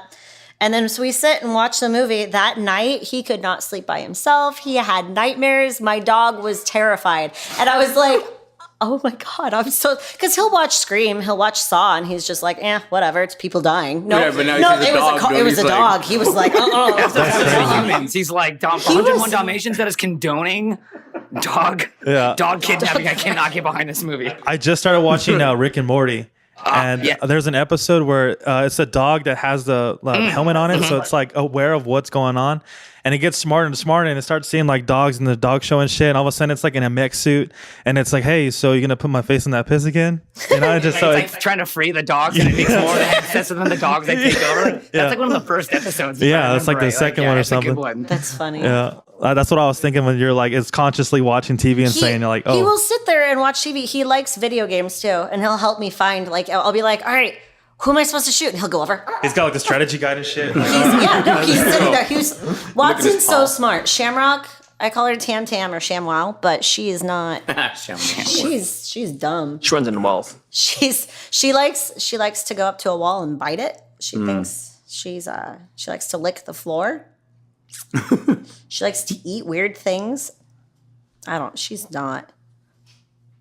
She's oh my God. Even the vet was like, this dog's kind of stupid. I was like, yeah, she's like, she's a beautiful though. Yeah, I know, but she's just stupid. It's sad. So taking a break and going back into cosplay. So you make a lot of your costumes and a lot of props. One of them was the Star You that you made. So can you talk about that? Like, what did you use to make that? How long did it take? Do you still have it today, or did you like sell it? Or because a lot of people, if they end up making a costume, sometimes they'll sell parts of it, right, to get something back out of it. I don't know if I would ever sell it. I've had people ask for me to make them one. I'm sorry, people. I will not make you one. I am not going to make you a Star You. It took too much time. It didn't take too much time, but it's a lot of work for me, and with shipping and everything, it's going to be a $500 thing for me to send it to you. Like it doesn't weigh anything, and it'd be really like light and pretty, and it's pretty much a pool toy, but it's not a. What was it made out of? Tent material. Okay. So I made. So this is how my brain works, because I'm not. I will look at a picture and I'll sit there and contemplate. And have you ever seen Naruto? Yes. You know when Shikamaru sits like this and he's like thinking strategically. Okay, that's what I do. Yeah. That's what I do. I'll look at something and I'm just like. Let me align with the universe first. Yeah, for sure. Yeah. So I'll figure out how I'm going to make it, what I'm going to do, and then I'll make a template out of it. So I cut up pieces of paper and I made a 3D model of it, just out of little pieces of paper. And that would show the inner workings of how everything was going to be combined. And then all I would have to do is cover it with fabric. So then I took that and I realized, okay, well, I should probably sew the fabric first and then put the stuff inside and then build the outside first and then build the inside to it. So what I did is I went and I got tent material and I cut it to the certain pattern and then did that, sewed it so it would fold certain ways. And then went to Lowe's with it. Found this guy at Lowe's that was super determined to help me out. So he helped me find things to build, or we're trying to figure out if it was like chicken wire or whatever. I ended up using thick zip ties. Okay. Like industrial zip ties. Mm-hmm. And then I took an adhesive and I glued it into the fabric. So it had form. I'm trying to explain it. I'm very bad at like words. I'm better at like, oh, this is here. Let me show you a picture of how I did it. So then I sewed it around. I made the little gem out of styrofoam, and then I just sprayed it with Never Wet. But it's all sewn together. Do you usually have someone that helps you with it? Like, is Justin your dude? Nope. No. Nope. I kind of get frustrated when people try to help me. Oh yeah, it's like so that's a 3D paper model. Oh wow, that's cool. Right? So I made that out of paper first. And this is how my brain literally goes, okay, done. And then I just start cutting stuff and taping it together and I'm like, oh look, now it's a thing. All right. So now I know exactly how I have to do it. Do you set yourself deadlines? Like a lot of people when they kind of look at it, they say, all right, it might be this much money and it might take a month. Or is it just like, okay, think about it, do it, think about it some more, do it, and just it gets done when it gets done? Kind of. Like as soon as I start on it, I can't stop. Okay. So this is, I'm trying to figure out, I don't think I have a picture of it with the inside. The production process generally starts a week before we have to leave. Kinda. That's usually what I hear from most cosplayers. Yeah. It's funny. Yeah, Usually so- social media the week before is, hi, so I'm Con crunch. scrambling to do everything, and I've got to make all this stuff. I'm like, I mean, I'm not saying you guys don't do a lot of stuff, but what else have you been working on? Like, what's going on? And when you travel, is it hard to bring props and shit? Like if it's a big sword or something? So like this Star U was 32 inches by 32 inches by 32 inches. I tried to ship it to Colossal. This is after I sprayed it with Never Wet. So Never Wet is like $14 at Lowe's. It is amazing. That's cool. It Looks wet. waterproofs anything. Yeah. So you can see how big it is. Oh shit. That's cool. Yeah. So UPS, FedEx, everyone, they were like, it's going to be $300 or $200 to ship because of the size. That's not weight. It weighs nothing. You can throw it. You can chuck it at people. You can do whatever you want That's with ridiculous. Yeah, but because of the size. So for big props like that, it's pretty much you either Drive to the drive place? with them or you only do it for photo shoots. So so that Started you because I did a horrible job at explaining how I'm doing it. It's easier when I have something to like show, you know? I am going to be doing a Tutorial? there you go. That's right. Yeah. I can't say that word. So I'm going to be doing that on how to make a Star Me, which is the big purple one. The one with the double, Because- there's 2 sets of them. Yeah. Because a lot of people have wanted me to make it for them or what's wanted like- me to tell them how to make it. And I'm not good at like printing out something and being like, here, now follow this step by step. I'm very kinesthetic and visual. So I just kind of see something and then I do it. Yeah. And then it's made and it's pretty. And my mind is like Iron Man. I see a project and then I'm like, you know how he does with like the computer and he's like moving stuff? That's how my mind works. So I'll look at something and I'm like, okay, taking all these apart, da-da-da-da-da. All right, done. So for all the people that want like plans of like, oh, can you teach me how to make this? I can't really send you a set. This Like a is how you manual, make yeah. it. Yeah. Right. But I can definitely show you how Break to it down make and it. show you process. Point. Right. So that's why I'm going to do that and I'm going to make a Star Me because I don't want to make a Star U again. I made a Star U. So that's pretty. I still have it. It's beautiful. I'm going to keep it forever or until it dies. But, or my dogs eat it. But I will be making a Star Me and Star U is made pretty much exactly the same way. It's just a different gem and one set of legs instead of 2. By the way, shipping through Greyhound is actually a lot cheaper. It's a little sketch because some Greyhound stations are like fucking weird. But when I was living in Florida, I shipped my shit over to here using a Greyhound bus, and it was like a lot cheaper than it would be FedEx and all that. And so if you need it one day, just Greyhound. So I have to pick it up from the Okay. Greyhound station? Say it again. They have to pick it up from the Greyhound station? Yeah, it's rough. Especially in Atlanta. I went to that one. That shit was there at a certain time. They were just like, yeah, just stay in the station because if you go out there, there's a high chance that you're gonna get robbed or like You're going to get killed if you go right here. So Yeah. it's pretty I bad. have family in Alabama. They'll tell you the same thing in certain areas. They're like, That was yeah. that was the first state I was actually profiled in because my car had broken down, and there was a lot of people. I was like, hey, can I get a jump? Oh, we don't do that. What do you mean we don't do that for you? Okay. What? So it was crazy. I don't even look that Mexican. I got a question for you. So when you do the photography and stuff like that, and you're like, you go to some of the cosplays, have you ever wanted to do a cosplay yourself, like dress up? Or do you know what I mean? Like, there's some points where you're like, you know what, I wouldn't mind doing it, and then just kind of do like a photo shoot with them or like. Yeah. So I've done one. Okay.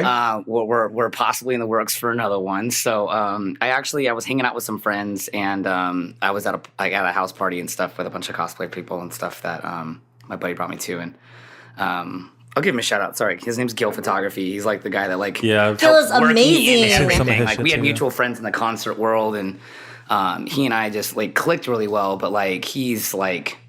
We have like this little monarchy family thing. So like he's like dad and I'm like uncle, and there's all these other photographers that are like children now. It's pretty funny. But anyways, Gil invited me out, and there was we were all hanging out, and all like around the room someone was like, we need someone with a beard. And I'm like, what's up? Doing a Thor cosplay. And so it was actually a I don't know where on my socials if it's on there. It's got to be in my tagged photos for under my Happy Trigger account.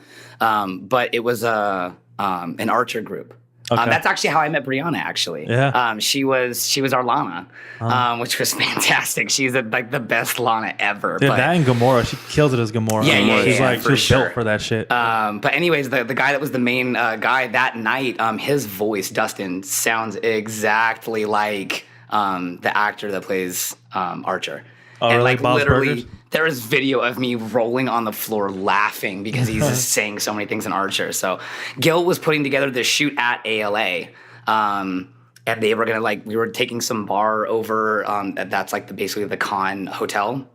And so we just did a photo shoot there. So it was crazy that like all these people were there like at the bar, and we kind of took over a corner of the bar and we're shooting. And it's just crazy because people were like, can we get a picture with all you guys? And then people were looking at me like, Krieger, and I'm like, whoa, like this is weird. So it was really cool, but like I just felt like I was wearing like work clothes plus a doctor's jacket. Like I didn't really feel like I was dressed up. But I bought a syringe and filled it and like plugged up the end of it and then filled it with blue Gatorade. So and then I was like walking up to people and like putting it in their neck, like putting it in people's drinks. So like I definitely wanted to like Krieger it out a little bit, but so it was really fun. Yeah, no, it was really fun. I mean, like especially with when you're with a cool group of people, that group is so great, and we've all become like really good friends from meeting like basically there. Yeah. I mean that's what the community is really. I mean, like again, like I am some nobody kid, and everyone's like, let me get a picture with you, and I'm like, why? I mean, that's awesome. Why? So like, it's kind of really fun to do that. It's funny that I took them to an event that another photographer was at. That I, in my opinion, looks way more like Krieger, and I was like, this is your Krieger, by the way. So, but no, we're planning with another one with Dustin. That he's a really tall guy, and so I was like, dude, he's the guy that introduced me to Rick and Morty. I was like, it'd be really great if like you did Rick and I did Morty. And then a photographer that was at AX actually did Pickle Rick. So he just made a cardboard cutout of Pickle Rick. Alvin. Alvin did. It was so Hilarious. fantastic. And so I saw that and it just kind of inspired me. I was like, he should be Rick and I should be Tiny Rick. So that's the idea, but we're kind of working on a few other things that he's like, I told him that idea and he's like, well, we're actually kind of working on something else. I think it's going to be for ALA, so I don't want to let the cat out of the bag, but that's kind of something we're working on. So when you shoot people in hotels, so here they have a really bad. They usually have, if you go to a casino to try to get into one of the rooms to shoot or whatever, they usually stop you because, a lot of people do porn here. So have you had any like trouble with bringing gear into a hotel or casino? No, and I'm going to say this slightly anonymously that I've actually shot in a number of different hotels. So Yeah, of course. But no, I mean, because if anyone... Only during the AVN Awards. So you can find them on walk right into that one. Because the rooms are great, honestly. They're set up really well, but I mean, normally I'm not like, that's not my intention. Usually it's like, we're going to shoot elsewhere and then, okay, like we'll do some shots in the room, but not really. And because if anyone asks me, I'll just say I'm here for a shoot and there's no way I'm going to leave my $1,000 worth of gear with you guys. Right. Like, Because they won't do shit if it gets I'm worried stolen, about leaving it locked up in the room because of the wait staff. So, I mean, it's at the hotel right now, and I'm like hyperventilating slightly. So I mean, that's why you get insurance. That's why you take care of yourself. You also put the do not disturb on your. Yeah. I mean, we're not even getting housekeeping. Yeah. We're getting some kind of like credit for like not like I was like no one comes into the room. So No, that's I know. what That's what I always do because I'm always like, they're gonna steal my props. I don't know what they're gonna take. But Like they're I gonna like take. make sure to pay attention. Like again, do not disturb, like stuff like that, where it's like don't leave it set up and then like let your place get cleaned. I mean, like, let's just be smart about this, guys. If you're breaking the rules, let's not like put a red flag up that we're breaking rules. Yeah, that's it. Like going up to them and being like, hey, like just don't go in that room. Yeah. Okay, just don't. So there's a lot of people. I just break it down, no questions, because Yeah. I can't trust someone. I can't trust putting a do not disturb up and no one actually uses it. Still not going in the room. But I think there's a lot of that where people just don't get why some of these places have rules. I mean, even shooting outside in certain places, I'm like, guys, get it. Like, you can't set up lights because this is a public area and the public deserves to use that. And if they get hurt, then these people are liable. So for me, it's like, all right, have a friend hold the light, take a couple quick shots, get dialed in, and then boom, we're in and out. By the time you're kicking me out, I'm done and I got my shots anyways. So like, do a guerrilla. Yeah, because I mean, we were shooting in front of New York, Justin and I. And we just kept getting stopped. So we had to call the MGM management and we were just like, hey, we're just trying to take a couple quick pictures. I was like, they're not going to be used for anything, not going to be sold for anything. Like, it's not, can we just do this? And as long as you call them and tell them that it's not, and you tell them, hey, this is what we're doing. It's nothing really, like it's not for a magazine. It's not commercial. For, Yeah, it's not It's not going to be any kind of like as long as you negative or tell them positive it's press not for going to you, be then- commercial, Right. then they're like, oh, okay, that's fine. Just don't make sure you don't block a sidewalk. Well, sometimes they'll actually hire you for that shit. Because there's a guy that kind of not works with us, but he's kind of we know him, and so he'll dress up as kind of like so they want to keep homeless people out in front of their casinos. They don't want them there. Obviously, that's a bad look. So they'll pay someone else to impersonate or dress up as something, and then play music or something, and for tips or whatever. But basically, that's a better attraction to see than homeless people. So I would be surprised if they weren't enthused, like happy that you were there versus a homeless person. So Right. You just can't be using their stuff for bad things. Well, and two, just not taking over the place. I mean, I just feel like there's so many photographers that, I mean, again, I'm coming from a realm where like talent comes in, I have 15 minutes, you need to get some good stuff, and then they're leaving. Like literally that's all their schedule allows. So you're set up beforehand, you're dialed in, all that kind of stuff. But there are people that it just feels like they're kind of floating around and taking it all up. And I'm like, you guys are kind of ruining it for everyone else, though, because it's like I'm an in and out kind of guy. Sure. Like, Because I work at the Venetian, and a lot of people like to do photos there because it's such a big area, and like the domes and stuff. And they're okay with some pictures, but then you get some people who like try to actually do a setup and don't even ask nobody, and they're just like, oh, and they think they can do it. and they take forever. And like, that's my thing. It's like, guys, you can't do this for an hour. And then you're like, blocking people's traffic, minutes. and then you got people stopping and staring, and then it's like, yo, you don't even have like, what the fuck? That's in your hotel. You know what I mean? And if you just do it quick, boom, boom, and like you say, then they don't care. And it's also if you just talk to security or somebody and say, hey, this is going down. No, they'll like, hey, is it okay just real quick? Yeah. It takes 5-10 minutes. Boom, they're fine. But when you want to set up something that you're doing like a whole 45-minute shoot right in the middle of the friggin' thing, they're like, bro, no. Yeah, and I mean that means they're looking at it like, what are you doing this for? Like the longer it takes, the more it seems like The more this is a people's attention bigger is shoot getting- than what they think it is. Like, no, he's actually just really inexperienced. Right, yeah.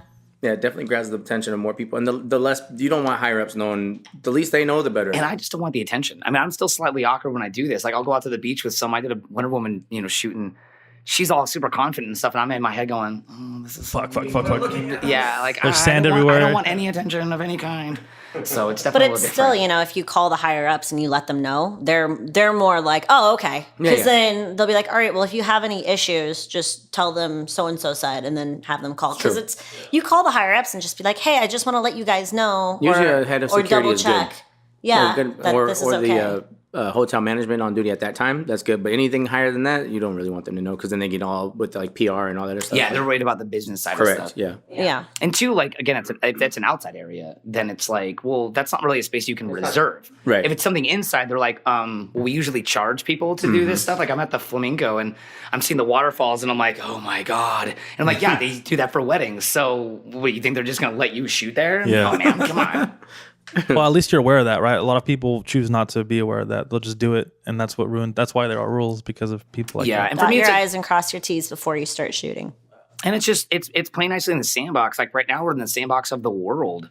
So it's like, again, what I do and ruin for something is going to ruin it for me and everyone else, like until the end of time. I'm glad you So that's know not that. really any fun. So getting into, looking at cosplay as a business, right? Because it's no longer, it's, just people dressing up and going out and having fun. Now, some people are clocking in some serious dollars. Some people this is their full-time job. How do you promote yourself on Instagram? Or I guess you and Justin can answer that. Like, how do you become a better and more well-known cosplayer? How do I do it? Post Post frequently. Post frequently. Post quality. Yeah. Post every day, hashtags, tagging other pages, making sure you credit the people that made your costume if you didn't make it. So, like, for example, my spinneret Spidey suit was designed by Gunhead, so I tag him in everything. And then it was put together by RPC, so tag them in everything with that spinneret suit, and then whoever the photo is done by. Thank you. Like, just Greatly post. appreciated. Like, you always want to post, and you always want to be polite and say thank you to everyone. And you do need to, like, if a photographer took a picture of you and you really liked it, post it. Like, you don't know who that photographer is connected to. You don't know if they're just starting out, or you don't know if maybe they're a big name, but just because they don't have that many followers, it doesn't mean anything. Yeah. And the thing is that when you post and you tag them, sometimes they will repost. Right. Yeah. And then you can get a lot more following that way. And then you can also get a better relationship with whoever it is. Like, I can call or I can email Gunhead about any design that I'm thinking of, and he'll be like, yeah, okay. And then I'll either pay for it, or we'll talk about what's going on and how it's going to be done. And then my suit's done, and it'll be done within a couple weeks. But yeah. I can email him at any time, and he'll email me back the next day. But that's a good relationship that I've built with him. Yeah. And you have to make sure you go through and you build those relationships, because it's not. You never want to. I never like seeing like people just take advantage of, like, oh well, he's just going to do this for me, or oh well, blah blah blah blah blah. Yeah. Like, there's always that. Okay, they did something for you. Now you do something for them. For like example, scratch my back, scratch yours. Yeah, example, photographers. So like, Gil has done a couple of my shots. We talked about, or Jim talked about Gil. So Gil is amazing. He's a fun photographer. He's done a couple of my cosplay shoots and everything, and I've never paid him for a full-time shoot, but with our relationship, so like if I'm going to sell a photo, we have like a contract thing where it's a portion or whatever, like, yeah, well, he doesn't get, like, I'll buy the rights from him after a certain amount of time or whatever. If we've shot these photos and then I haven't used any of them in, let's say, like a year, then I want to go back and use one of them after a year has passed. Well, I'll probably buy the rights from him, because I had a year to use it for free, and now that's over with. So now I'm going to use it. Yeah. So it's just kind of like common courtesy. I feel like a lot of photographers, it's very appreciative if you ask them. But that's also, on that relationship standpoint, he'll shoot photos of me all the time, but then it's also like, okay, he was in Vegas the other week and he really wanted to do an artsy photo shoot with bubbles and all sorts of whatnot. And I was like, all right, sweet, let's do that, because I'm not going to use that for any of my stuff, but because you're doing great things and shooting me for this stuff, I will definitely do the art stuff for you. Right. Yep. Because it's, scratch my back. So you'll be a model for something he needs, and then you need him to do something, he's like, yeah, I get it. Yeah, like any of my photographer friends that like I've done shoots with, they all know that if they want me for like something artsy, I'm up for it. Just let me know when it is, and I'm up for shooting it. Just because they're doing me a huge favor on shooting me and doing all my content. No, for sure, and I can definitely I know how that's like. On the audio visual side. We get kind of not, like, especially being an audio person, we're like the last person on the list. Like, we're the last one people give a shit about. So when people actually come out and think about us, that is really cool, and it makes us want to work with you more, knowing that, oh, like, we're not just someone who's doing audio. We're like, us as a person, and that, that we're in it. We're a team when we do this stuff. So that, I'm sure you appreciate that. You guys will make it happen. I'm sorry. Like, I'm usually at concert shooting like from front of house and stuff like that. But I mean, I'm also in the production world too. But it's very, very underappreciated for sure. Yeah, especially in post. I work in post audio. So out of sight, out of mind. Like they just think it happens. Yeah, it doesn't just happen. Like, the microphone goes out, they'll fix it in post. How? Do you want us to? I don't sound like Ozzy. Like, how the fuck am I going to do audio? That? Yeah. It's crazy, but like, Jim knows that he can contact me for anything stupid. Or anything fun. No, like, he'll have ideas and he'll be like, hey, I want to shoot this kind of thing. We got to figure out how to do this. And I'm like, okay, cool. Or like, we're going to start working after San Diego. We're going to work on a calendar that's of my dog Watson in cosplay. And it's going to be for a calendar for, what is a, Dog's Play? Dog's Play. It's gonna actually be called Doggy Style. Thank you. Doggy Style. But, that's amazing.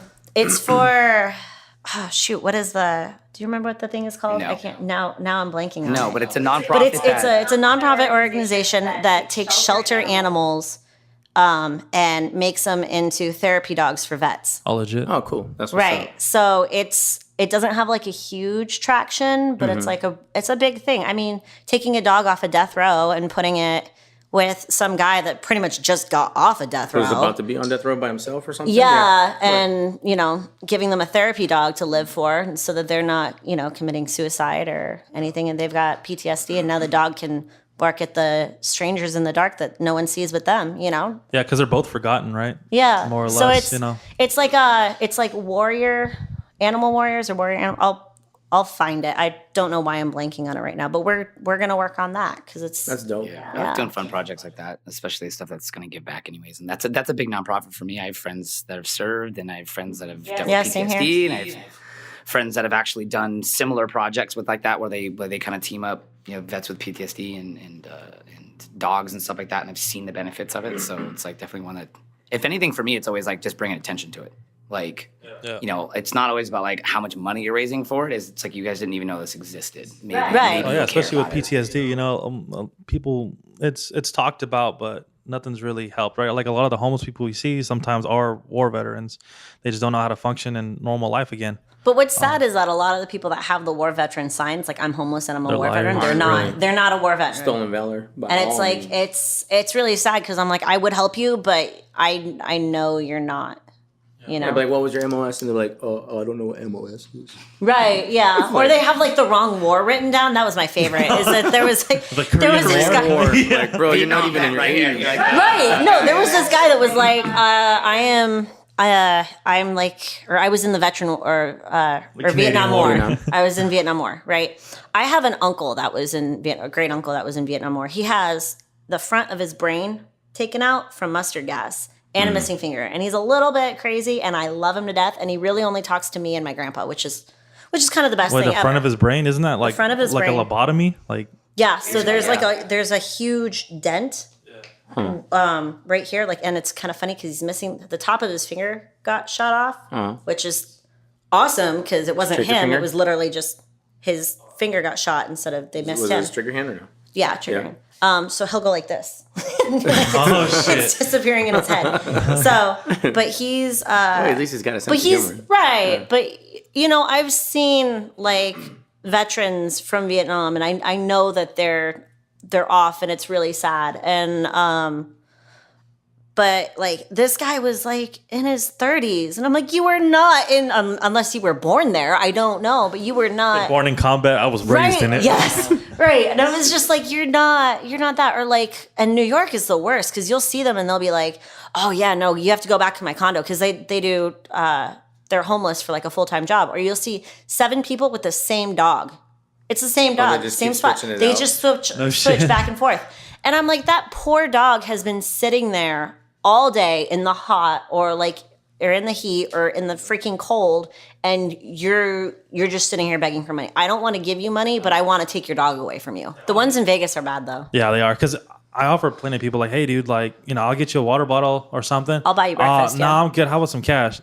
Okay, well, so you don't want anything breakfast? to help you out. I got you. Like Yeah, man's something like What that. drugs do you want? Yeah. How about that? Basically, what kind of alcohol? You want a 40? I'll get you a 40. I've had that in LA, and like what I do, like I'll usually say like I'm at a gas station, like I'm literally going to the Jack in the Box over there. Tell me what number you want, and I will go get you a meal. And like I've done that a few times, and the guys are really appreciative, and they really do it. And other times, like I'll be in LA, I think it's cold there in the wintertime and stuff too, and so I'll I'll have blankets in the back of my car, and then sometimes I'll be like, I don't have anything. I have a blanket in the back if you want that. Like I'd rather give them something that I feel like is going to contribute to their life versus like just something that could potentially be dangerous. So Vegas, they like to approach me while I'm driving. That's some crazy shit. They come up to the side of my window and will knock on my window. Have they tried So I opening turn your the door car yet? alarm on. Or I lay on the horn. Yeah. I turn the car alarm on or lay on the horn. I'm like, why are you stop? Like, get away from my car. This is really because if you can approach me on the street, I don't care. I've been kicked by a bum in New York. It was hilarious. I got way too close to her stuff. She got mad at me. She kicked me. So like I'm fine if you approach me. Like if you approach me on the street, that's fine. But you approach me in the car, I feel like I'm stuck because if I hit you, if I do anything and you get in front of my car and I accidentally hit you, you can sue me. Like I feel stuck. So I just turn on the alarm because I'm like, I don't know what else to do. It's a new use for the panic button. Yeah. Yeah, That's the just alarm. always lock your door too, because I've heard a couple of No, they're my them door's like they locked. actually like grab your car Yep. handle and shit too. Like, hey, let me get a ride, dude. What the fuck? Get out of here. Vegas, they're creepy. No, they they're don't give a creepy. fuck. Yeah. Women should always carry. That's just how I feel. For real. Like my wife, she's from China, right? Like she was never into guns. She's always afraid of them and stuff. And I was like, just go shooting. Like you can't talk shit about something you've never done. Like you've never been shooting. You can't, you know what I mean? Like you can't have an opinion on it. You've never done it. So she's like, oh, they're scary. I said, no, they're not. So finally I take her out. I was like, put one round in. I said, just shoot. Don't aim. Like don't. Well, obviously aim down, but don't. Don't worry about it. Like aim at me. just shoot. Yeah. So she did, and she's like, that's it. I was like, that's it. Don't pay attention to movies where they're like, poof. It's not like that. Now she loves shooting. Like she loves going shooting. She's all for it. She's like, oh, can we go shooting? I'm like, yeah. Why not? So but I think women should always carry. I think it's just better for women, like. Because this town is crazy with like that, with people, especially the heat. Fucking people do dumb shit. Yeah, And the they all heat, have yeah. such nice tans though. Yeah, I seen a homeless guy with a nice ass tan. I'm like, damn. So I mean, maybe it's not that bad, right? You look legit. Yeah. But some of the last questions we want to ask is, so some people make money by selling prints and selling, basically having people on Patreon, which is a little app organization or something that allows you to purchase certain things per month. And some cosplayers have different tiers that they charge people. How do you feel about that? Or do you have one, or are you in the process of making one? So, I think Patreon is a great way to get people to be more involved. And it's more like having a sponsor for your cosplay stuff and making it into a job than it is just to do for fun. Yeah, because it's also, when you're doing it by yourself, you either have like your regular job or you're taking money out of savings to pay for like your supplies and stuff. So with Patreon, now you've got people paying per month like X amount of dollars, and that even that little bit of money, like the $5 or $1, I'm sure. it still helps. Yeah. $1 can buy a little piece of sheet foam or like some super glue that you really needed from the dollar store. You know what I mean? And you get So 20 it's people not- that pay $1. That's $20. Right. Right. So it's not bad. But I've been seeing a lot of girls start their Patreon with like 1,000 followers, 2,000 followers. Damn. You're not gonna make that much money. Mm-hmm. Like when you have 1,000 followers on Instagram and you set up your Patreon, you might have one person. Right. So now you're sending out something every month to that one person who's paying maybe the $5 tier. Like, that's a lot of work for one person. No offense to that one person. No offense to those cosplayers. Like, if you want to do that, that's fine. But that is a lot of work. I don't want to set up my Patreon completely until I have at least 10,000 like real followers and stuff. I think I know that if I set my Patreon up right now, because I have people already asking, I could have at least 5 to 10 people paying for my Patreon right now, which is fine. But it's so much work. I would rather have that bigger amount. That way I can be like, done. Then you'd All find right. Justin would have to sit there and start making sure you send him stuff every month. Well, Justin handles my mailing. So yeah. He's like, all right, well, don't forget you got to send this person. You know what I mean? And then Yeah. your job would get much bigger. Bro. Yeah, You'd be we like, had someone say that a good followership to like even suggest something like that would be like over like 50,000 people or something. Just like if you took a percentage of that or average, that's how much people you would need to support that. Because I mean, it's a lot of your time too, right? Mm-hmm. It's and you have to acknowledge different tiers, Right. And if you're sending out prints every month, you have to do something new every month for cosplay wise. So you have to remember, okay, well, now I have to make a new outfit for this thing, or I have to do this for this thing. So right now I'm kind of like stocking up on photos and stuff that I can send out for Patreon later, because it's like, okay, well, Smart. this month you're going to have that. So I can have at least a year of done, and then I can just work on like lewds and stuff for like the higher tiers. Right. Lewds. Oh, speaking of lewds. Lewds, We'll get yeah. that Hey. So yeah, but I'll probably start one at the end of this year after New York Comic Con. We'll see. And so just going back a little bit, what's a lewd? Lewd is like a sexy photo of a cosplay. Explain lewd. I like Jim's definition of it because it's not really lewd. Yeah, I was gonna say like it's reframing the word lewd. Like we'll say that. Yeah. Like it's not like if you look up in Google define the word lewd. Yeah, it's not that. But it's just like a really kind of sexy kind of deviant PG-13 type thing. PG-13 to R-ish. There's some girls that'll do like full nude stuff. Yeah. But I mean, again, like that's not the community is, I think, kind of just changing that word a little bit. I was talking with a friend that does Patreon and stuff like that, and she was talking about how she was on Reddit, and a bunch of guys were like complaining about it, like talking about how they signed up for the tier because of what it said, and they were like, yeah, that's not what these photos are, and they were like all like mad about it. So like, there is a little bit of a bait and switch feeling, I think, for some people. What were her lewds? I have no idea. Like t-shirt and panties? Yeah. Well, but that's me. Like that's about what it normally is. Like, not like. I mean, like that's not what the definition of that word is. Right? No, I know. That's like from what I've seen, not even implied. And sometimes it's like a cosplayer, like they'll show something and then they'll put like an emoji on where the parts that I guess you want to see are at, and then some people would go onto their page, like as a patron, and see that and be like, "Where the fuck is it?" Like, what I'm saying? Like that picture was not included, and then they feel cheated, and then so they're talking shit on her now. Yeah, I see that a lot. With some of the big, like people that have like 50,000 followers and stuff. Well, like that. And she and I were talking about it. She was like, "Well, I'm glad that I looked on there because she's like, that's not what I wanted to do anyways." But I'm glad to like. She was like, it was confirming that I was like, she was saying it as if it seems wrong. Like, why would I do that if they're going to assume it's this? Then they're just going to be mad because it's going to be a bait and switch. She was like, good, I read that. That's exactly what they thought. So I'm glad that I didn't even try to do that because that's exactly what they think. So, but also it's like a deeper and deeper, like you kind of dig yourself a hole when you do shit like that, right? Because it starts off with just kind of like a swimsuit, and then you're taking your top off and your bottom off, and then people are still not happy, they want more, which I always find hilarious because it's like, oh, you can do a swimsuit, but then you put them in underwear, which is exactly the same thing, and people are like, oh my god, this is so much dirtier, and I'm like, no, it's not. It's the same thing. That's what Eric said. He's like, because like I said, working at the nightclub and stuff, like for us, I'm like, I've been here since I was 2, right? Like, yeah, I was born in Colorado, but I've been here since I was a kid, and like, you can't surprise me.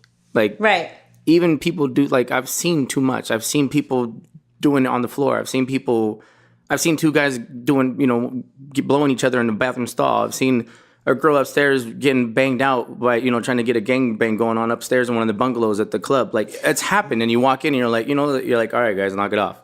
Someone else like, oh my god, no. Like, whatever. Like, I've seen girls dancing on the pole with their tampons hanging out. You're like, ma'am, can you please come down? Why?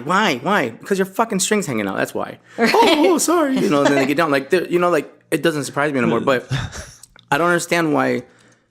If someone's in a bikini, it's all good. And then if a girl walks around brown panties, like, hey man, what do you know? Like, I was like, it's the same shit. Who cares? Usually small. Yeah. What's that? The bikini's usually smaller. Yeah, for sure. Yeah, surprisingly, right? I'm like, so I've never been one to be like, people do lingerie photo shoots. I'm like, okay, it's a bikini shoot, like big fucking deal. But for some weird reason, in people's brains are like, oh my god, it's lingerie. Like, it's the same shit. It's a bit about it's a bit about like what you're doing. That's what I mean. Is like, I think that's where the lewdness really comes in with this. Is like, it's about what you're doing. Like, because I mean, there's a whole fashion editorial side, and for me, it's like there's a lot of people that are taking this and then trying to do that, but then they don't even really know anything about that. And I know a lot of people like that do that kind of photography that are in that stuff. And again, it's art, and it's a lot of what they do, and it's not about being lewd. So again, I'm kind of like a foot in 2 worlds where I'm like, these people are like having these conversations, and I'm like, yeah, but you guys are just pretending to do this kind of photography over here, and you don't even recognize that these people over here are like crazy great artists. Right. So it's just kind of odd to me, but. Well, and it's like also with the Patreon stuff, you see girls, and I had this conversation with one of my friends because she was like, everybody's saying I should do a Patreon, but I don't want to do the lewds. What do I do? And I was like, you know what? I don't think, and I just being honest, I was like, she has maybe 1,000 followers, maybe. On Instagram, and I was like, I don't think you have the amount of followers you want for a Patreon right now because you're gonna set it up and then you just are not gonna do it. Why don't you try Twitch IRL or YouTube or stuff? Because she's an amazing seamstress. And I was like, and if you don't want to do the lewds, maybe start putting up patterns or something for your tiers. But then there's girls that are like, oh, I'm not gonna do lewds and I'm not gonna do anything like that. And then you look at their Patreon, they have like 1 or 2 subscribers, or they don't have any, and then they're like, oh, you'll get a thank you note and a selfie and another thank you note. And I've seen Skype dates. And I'm like, right. And I'm like, a Skype date.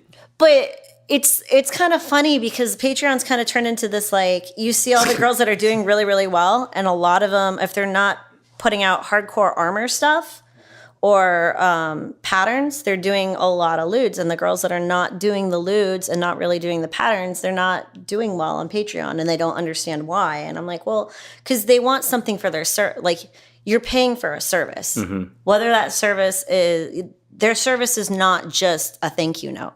Like, they don't want just a thank you note. That's not. Yeah. I mean, who's gonna pay for a thank you? Like, right. I mean, a sugar daddy's not going to buy you a car and a house for a thank you note. Like, Yeah, for sure. you got to think of it in that kind of true. way. That's like, what they are. So, They're what are sugar you? daddies, yeah. Kind of, yeah, or a sugar mama, depending on you know. what's going on, right? Right. Yeah, and that's crazy. I've seen some dudes who have a Patreon like that and do lewds, and it's completely different. Like, Guy lewds are hilarious. yeah, even their live streams, like they're obviously like, I don't know. It's just weird for me to see that, like, you know, because I moved here about 2 years ago, and you know, everywhere you see Tropic, you know, the Thunder Down Under, and then now the Magic Mike show, and to see like how many people are cool with that. Because I mean, I come from Texas, and so Texas is like the complete opposite of Vegas. So you start seeing all that stuff. Better get some clothes on, boy. Yeah, Yeah. it's just it's kind of cool to see like dudes are able to do it too. So it would be nice to sit down with the dude and say, all right, like, what are your tiers and what do you show, right? Like, do you show like you show eggplant, or do like, you know, like, you know, what's? I think a lot of it comes down with the newness and limited options of the platform itself. Photos is all you can really share on there right now. There's no real video option. If you want to link a video, you've got to go to Vimeo or YouTube. Live streaming, you've got to go through Twitch. If you want to do audio chat, you got to go through Discord. It's not integrated into that exact platform. So it's hard to offer different tiers outside of here's photos and here's sexy photos. Right. That's all I can really do. I can't stream or anything specifically on this one platform. They're slowly getting better. I think they've just released like a 2.0 beta that's going to integrate video in there. So you can start streaming on there specifically with the people that are supporting you. So I think as the platform grows, you'll see people's tiers and how they interact on there a lot differently. Yeah, plus there's also some that get like, oh, you get my private Snapchat, or you get my 18 plus Snapchat or whatever. Well, no, some of them have like private, not just 18 plus, but some of them have like private Snapchat where they'll show exactly what they're doing, or like their real life stuff. Like a vlog? Kind of, yeah. Like they're like, oh, this is my what I'm working on right now. So they'll get snaps of it, where some of the other tiers, like you'll just get like, this is a progress pic, where like the snap will be like a little video, and this is what I'm working on, or random but snaps like are weird dancing too, to anime. it's like what, 10 seconds? Right. So to see like, oh, I'm paying this girl $50 a month for 10 seconds of shit every once in a while, I could see how some. Yeah. And it's more outside integration. It's not on the platform. You want to tie everything back into that platform. And it's easier to organize. Like when you get there and you start seeing this, it's going to be a mess to try and figure out who goes on here, who goes along here. If everything's tied together on the platform, be like, all right, we're going to live stream, we're going to do this, but it's only for the Patreons, so it stays on that website. I mean, I have my Patreon set up. I just don't use it yet. Are any of you patrons to someone? Maybe. To a few. I'm not. I shoot for people for Patreon, but that's okay. How's that world? Like, do you do any nudity stuff or? No, I mean that's not really my thing. I kind of just. He doesn't like naked women. Just kidding. He likes The naked guys. It's all right. No, We're an all I'm around just show gonna here. no. He just Gentlemanly not answer that question, but it's just not my thing. I think I just kind of put a bar up somewhere, but for me, I feel like it strips away a little bit of the creativity, but also I feel like the people that I do it with, we kind of have discussions over this. I'm like, it's a lot easier to entice guys when you're only giving them so much. Right. I was like, so when you give them the farm, boom, they have the farm, and they're actually gonna want more acreage on the farm. Yeah. So I think the more you kind of do that, I was like, you don't have to give it all away. Yeah. It's actually better not to give it all away. So well, it's just human nature to want more and more, right? So to just hang a piece of meat every once in a while, that's what the wolves want. So it's how good are you at dangling that and then like giving smaller increments versus like going from like nothing to something is like, okay, now we've got everything. So, but for me, I just feel like that kind of strips away some of the creativity too. Well, that's interesting to hear a photographer say that. So I imagine a bunch of cosplayers look at photographers as, all right, this guy wants to see me naked. right? Oh, So there's I'm so sure that's many photographers that'll come up and be like, Or "Oh, like, hey, you do know. you want to go do a Let's go shoot in my room. let's go boudoir shoot shoot, a boudoir shoot. yeah, a boardwalk shoot." So it's like, hey, I'm a photographer too. right.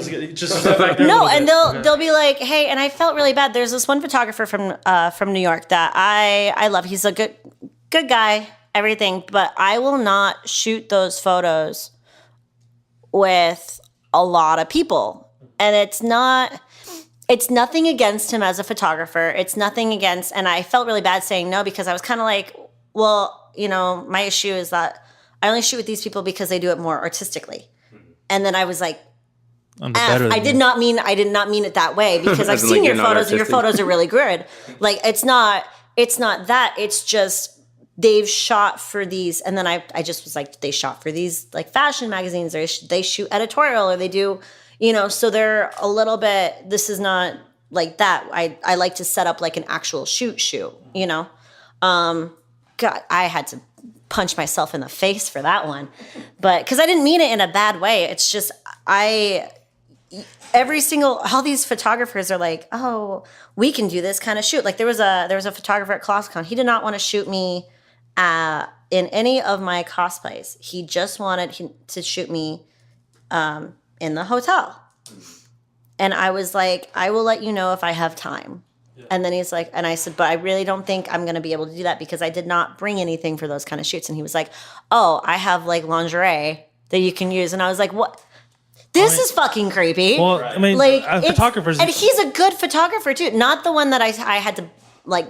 Yeah, say fuck off. No, not the one that she said artistic and then kind of made me feel bad. Yeah, not Sorry, that when one. you talking about that one, it made me think of remember the movie Friday? Yeah. And then one kid after he takes his necklace and he's like, my mom gave me that. That's what I was thinking. Like when you told him artistic, he's like, I am artistic. Right. So I felt so bad because he's a good photographer and he's fun to shoot with, but I will shoot little pin-up-y stuff with Jim. I will shoot it with Justin. I will shoot it with Gil. And then nerdy photos sometimes, but he never does his photos because he's always doing his thing. But there's like, I have like 5 photographers that I will shoot that stuff with because we're friends. And I've seen their work and they're not weird about it, and there's also when they do those type of shoots, they're not all exactly the same. Does that make sense? Because like you'll see ones and they're like, oh, I did this lingerie shoot in the hotel with all these cosplayers, and they're all like, and it's not. It's like softcore porn. Like it doesn't. It's not their fault. The photos are great. The girls just don't know what they're doing. But I don't want to be looped into that kind of thing. Like if I'm going to do that, I'm going to do it a certain way. Also, I'm not doing Patreon right now. Why do I need those photos? Yeah, exactly. So unless we're going to do something really cool and crazy editorial artsy, I don't really want to shoot that because I'm not using them for anything yet. But I think that's a problem in the community where girls think they need to do that so they can make a splash, be like, oh, okay, now this thing got so many more likes, I'm this more popular, so this is what I need to do. So the photographers are playing off it, so it feeds into itself. Like, sure, I can ask 20 girls to do it. One of them says yes, there we go. I've got That's why they need a Justin in their life. Everyone needs a Justin. That's what he's saying. He's selling himself right now. Everyone needs a Justin. Well, and to kind of jump off of that too, I think too. I mean, for me, again, I look at this not just solely necessarily as a business, but like professionally. Mm-hmm. And I think there's a big difference between looking at this as a business and looking at this as a professional. Because for me, with professionalism comes etiquette. And I guess this is like me being a career advisor, like coming out. But there's a way that you do things. And so because of that, for me, it's a lot more of like comfort with the people. And it's like, how are you going to, I don't know how are you going to ask that and not have some type of rapport, not have some, you know what I mean? Like some type of relationship. I don't know how you'd be comfortable doing that, I mean, and I have a family member that is, a really, really extremely talented editorial photographer. And like, he is my bar. And so when I shoot stuff, like I'm still trying to learn from him. There's so much that I still have not like even talked with him about, like in terms of like what he does and how he edits and stuff like that. But like that's the hard part for me is my bar is really insanely high. Because that's what I'm aspiring to, but that's also the realm that I've been exposed to. So that's the harder part for me too, is I'm like, cool, you did that. What are you doing with it though? Like, cool, these are just like kind of, if it's just something for Patreon, okay, cool. Like just in and out, we'll just shoot something and we're good. But it's like if we're gonna do something that's like artistic and fun and different or whatever, then it can go with it. For me, it's more like lifestyle. It's like I don't want to make it look like there were lights set up in the room. I want to make it look like I'm capturing something that was actually just kind of happening. Right. So, I mean, but that's everything that I do, like concerts, nightlife stuff, automotive, all of that, like even cosplay, like all of that so much is capturing either an attitude or the environment of what's around and then utilizing that and doesn't make sense for whatever your subject is. Right. And when you say professional, like that makes a lot of sense too, because like there's the dudes who see photography or just anything film, audio, like as their life, and they want to make sure that not only does the cosplayer subject get what they need, but like what you need, right? Like this is your art, this is how you want to do it. Versus someone who bought a camera and is like, what would be cool? Taking pictures of some titties, you know what I'm saying? Or like, right, yeah. That'd be super cool. And then, you can tell that, and it's also as a cosplayer, I'm sure it's hard to say no to some people because of the connections and because of the people, you might be like, oh, I'm burning this dude's bridge, so he might burn this, that. But at the same time, people, it's really just a lot of people, younger people just need to learn how to take no. Thank you. You just said younger. I was gonna say, do you feel that a lot of that comes with age though? Like when I was a kid, like I was all like, "Hey, titties," right? Like me ask Josh. Actually, I think Josh might have been with me when I just turned 18. We went down to the strip and we dressed up with Girls Gone Wild shirts and a video camera. Were the Girls Gone Wild? No, but we pretended like we were, and we videotaped all kinds of girls showing us titties. But that was because I was immature. I was 18. So I think maybe a lot of that grows with.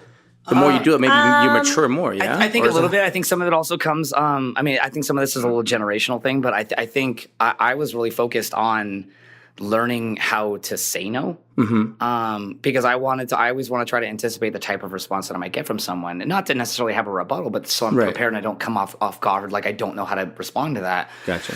Now, again, doing stuff like in the nightlife world and stuff like that, like I've worked events where Tyra Banks is in the VIP, and the sponsor for that place is like, "Hey, go ask her for a picture." And she is, you could tell that she was just there to hang out with her friends. She was not all done up. Yeah. I go over there and ask her, and she says no.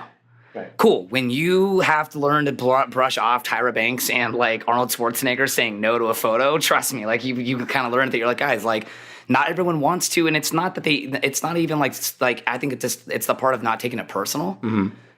Maybe they're literally too busy. Yeah. Like literally just don't have the time. Right. I mean, like they don't have to give you a reason. Right. But it's not, you don't have to take it personally either. Right. So yeah. Well, and with all these lewd things, and I don't know if this might be part of why I'm so picky or what, but when I was 18, I did lingerie modeling. Like I did that at 18, 19, 20, and 21 because when I got my boobs done, I stopped.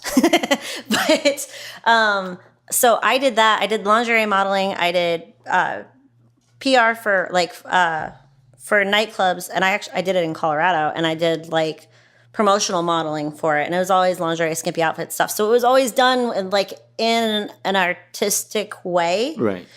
So when people ask me, I already know exactly how I want something being shot. I already know exactly how I want it to be seen. So if I've seen your photos and I know that that's not what I want, or I have never worked with you, but I know 90% of photographers, and you could be that one photographer that's actually crazy amazing, and I have never met you, and I blew you off, and I just said no just because it's like my go-to is saying no.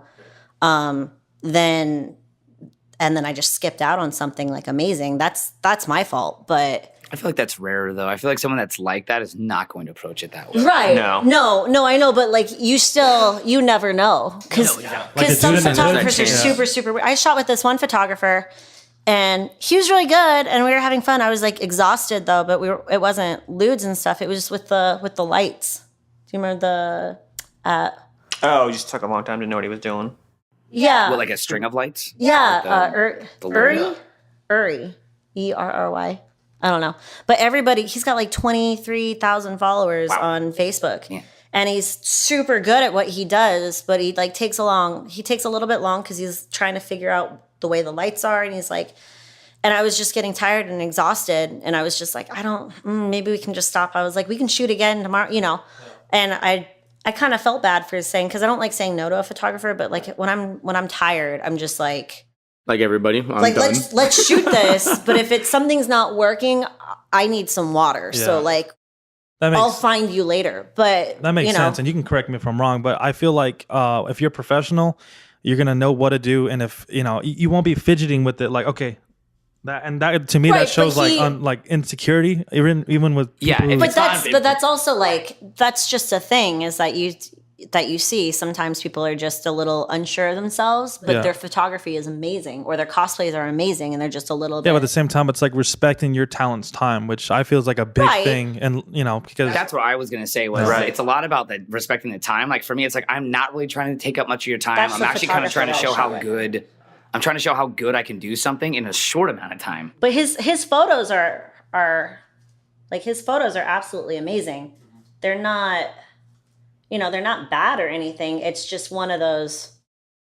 Oh, that's cool. Yeah, no, he's amazing, but he took a while, and he didn't really know what he wanted to do with me, and I was just exhausted. Yeah. So it was like I felt bad doing it, like blowing him off, and then all these people are like, "Oh my god, I really want to shoot with him. Oh my god, I really want to shoot with him." Yeah. And I was like, "Oh, I just shot with him. Who is he?" You know? And I feel bad on my part, but I'm like, I wasn't trying to be rude or anything. But that's the thing is that you don't know a lot of these people. You don't know when you meet them. For like kind of back to what you were saying, like with stuff like this, it can be difficult to figure out. But at the same time, like if I'm approaching something, I've already got some type of vision, like pre-production, that I'm already kind of like thinking about how I want to do it. So like, I mean, that's what me is like, for me, it's hard because you've got these ideas and sometimes it's not quite working out right. And you're like, shoot, I need to try to make this work still.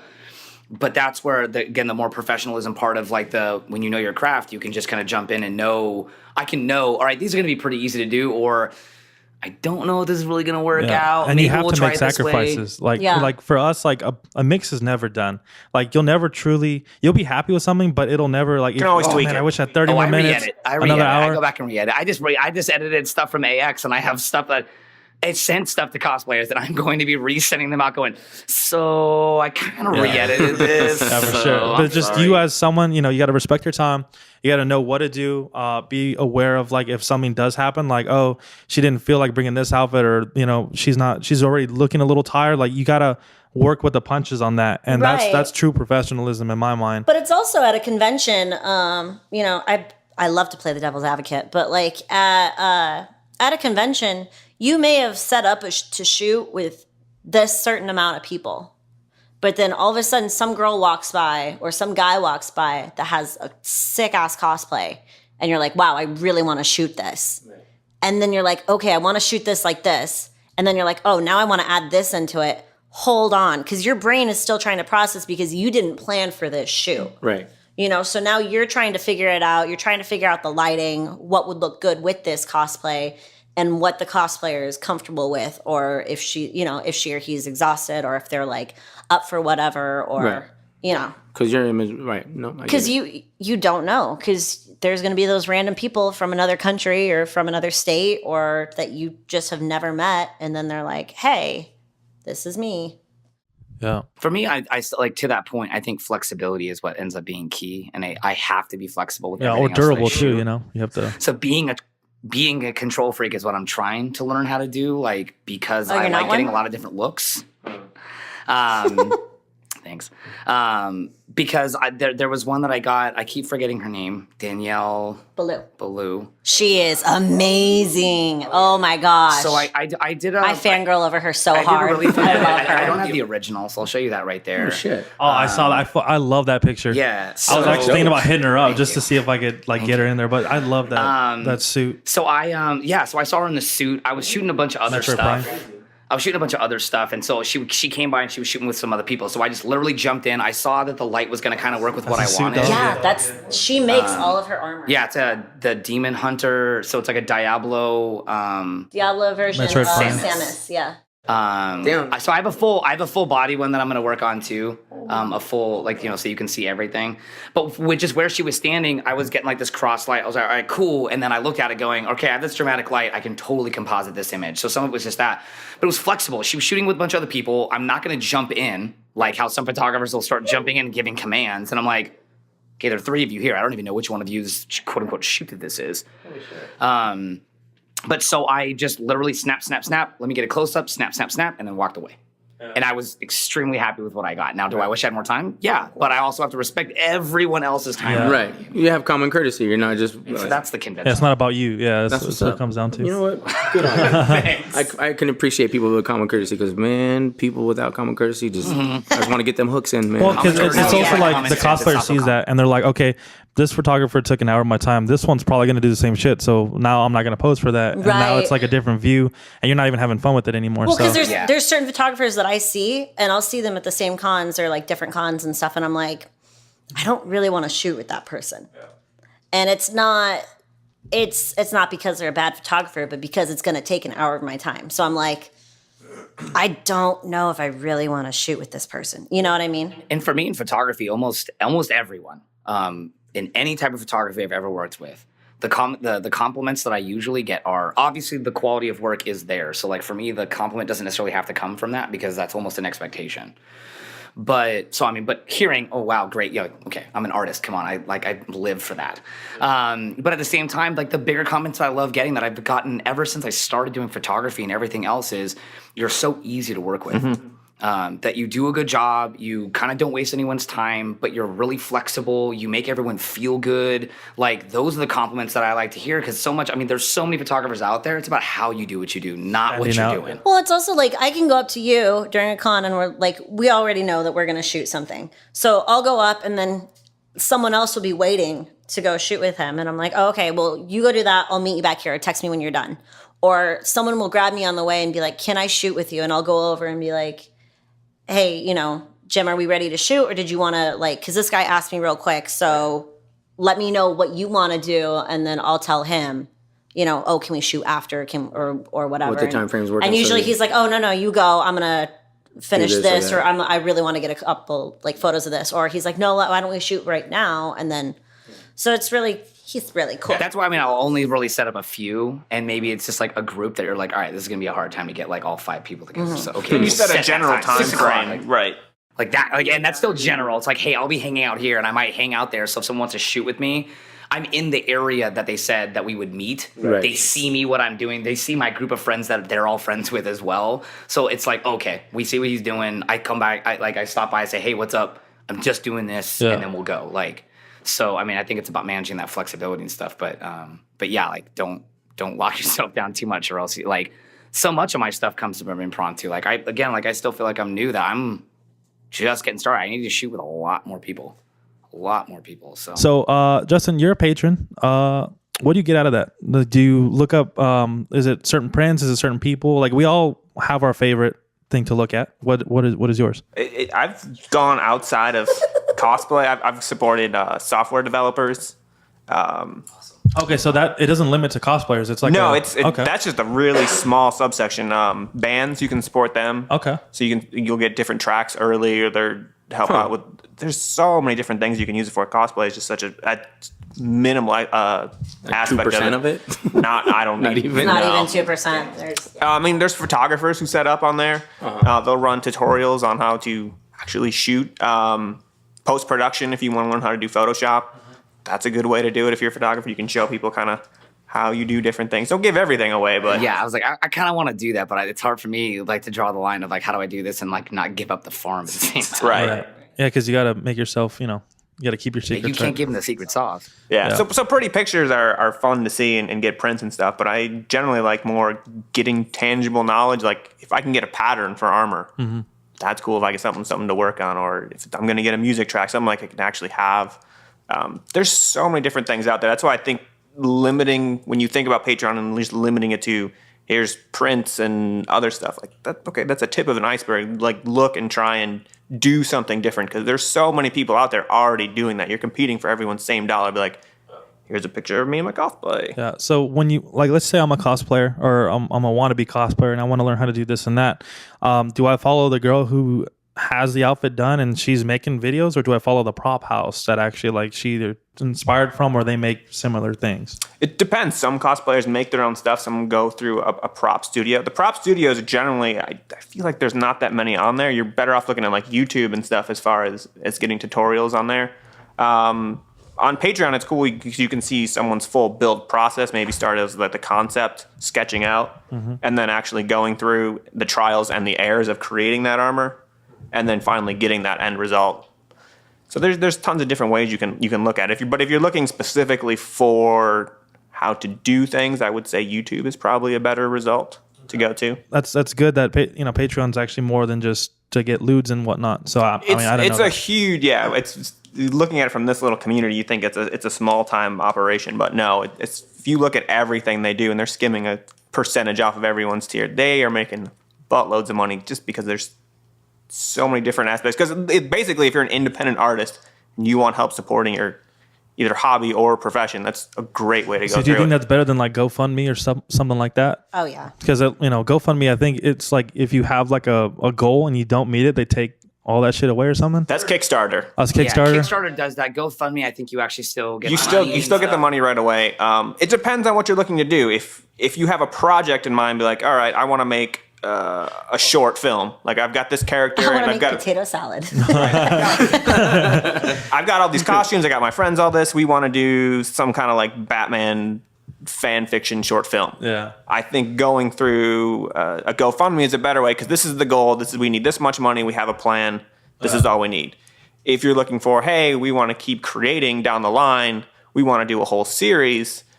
I think that's where you're looking to more of a subscription-based model because this is going to be a long-term project and you have an idea of where it wants to go, but it's not all the way mapped out. Well, I think that's the key difference is because they look very similar from the outside, but like, I mean, Kickstarter is here's one project you can buy into a level of what that and you get a certain reward from that. Right. This is like a subscription service. So like, because I love that he brought up the band stuff. Because again, like think of it like in terms of that is you're getting exclusive content for being a part of like the fan club is basically what this is. Right. So It's basically Patreon is super fans. That is the hardcore super fans. You may like someone on Instagram and Facebook and follow them, but that's when you're super monthly invested. giving this band money. So then like for cosplayers out there that are thinking about this, think about it from that. You're starting your own fan club. You're going to give them exclusive content. Now, that doesn't mean it needs to be lewds, although that can be exclusive content. Right. But what's exclusive that other people can't get? What's exclusive that other people want? Right. I mean, that's really the kind of more basic way to look at it. Well, I mean, and that's what people want nowadays, right? They want shit that other people don't have, Like Loot Crate's really cool because, you get a bunch of cool shit that, that's not sold right out in the public. It's just stuff that you have personally. If you're a super geek or gamer, you're about that. That's what makes you feel good. So that's a good way to look at it. But if you look at that market, you look at the subscription box service where that is now, that market is so saturated, they're not very collectible anymore because everyone has them. You can't resell that for anything. If you go look at Loot Crates from 3 years ago, a lot of those things have skyrocketed in value because not that many people had them. Yeah. But now there's too much, so that's true, and I guess it's what you get out of it too. Like I know there's a subscription that I saw on Shark Tank that deals in dog food, right? So they start out. I like BarkBox. My dogs had BarkBox. Is that fun? BarkBox. I thought about doing it, but I was like, BarkBox is really good unless your dog has an allergy. Does So it then cater that's to good. certain dogs, or is it just No, like you do the size of your dog. My dog had it for a okay. year and a half. Thank you. Watson had it in New York because I always felt bad because I'm like, okay, you don't have an outdoors. So every month you're going to get a little box and it's going to be full of treats and toys and all sorts of fun stuff. And he'd get excited and he'd open the box and like he would literally tear the box. Like as soon as we got a pack, still to this day, we don't get it anymore. But like, if I get a package, he thinks it's his. He thinks that is for him. So, because he'd sit there, he'd tear it apart, and then he'd have all these treats and toys and stuff, and he loved it. I didn't know they did it by size because I was worried about that because every picture they show is always looking for like little chihuahuas. Oh yeah, no, and like you choose. I had it for large dog. Cool. Because no, it's super cute. But my sister has a dog that's allergic to citrus and peanut butter. Little pound puppy. Right. But big pound puppy. It's like part Rottweiler or something.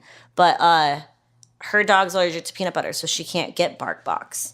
Or she has to message them, and they can only send her so many different things, which is another thing. Like, you can always, like, message the people and be like, hey, I don't, my dog really liked this, didn't like that snack. Can we get more of these snacks in the next one, or can you make this one all toys, or Let's jump back on your GoFundMe thing, because when you were like, when they take away some of the stuff, I was like, it can't be GoFundMe because people do GoFundMes for like funerals and stuff. And then we fucked up. They reached the goal. They're like, well, we're taking it all back. You got $2,999. Fuck your uncle. Yeah. Give me that shit. Yeah. Oh, you just almost You know, made you were it. 2% away. We don't You're care. like that Better Jeopardy take sound where it's that up. double shift. that's Wah, wah. Yeah, Sorry, I was trying to comment, but whatever. Sorry, go ahead. GoFundMe is more charity. Yeah. Yeah, that's what it Artsy seems project like, based. yeah. Kickstarter is very tangible business product. Is going to be created because you don't hit that goal.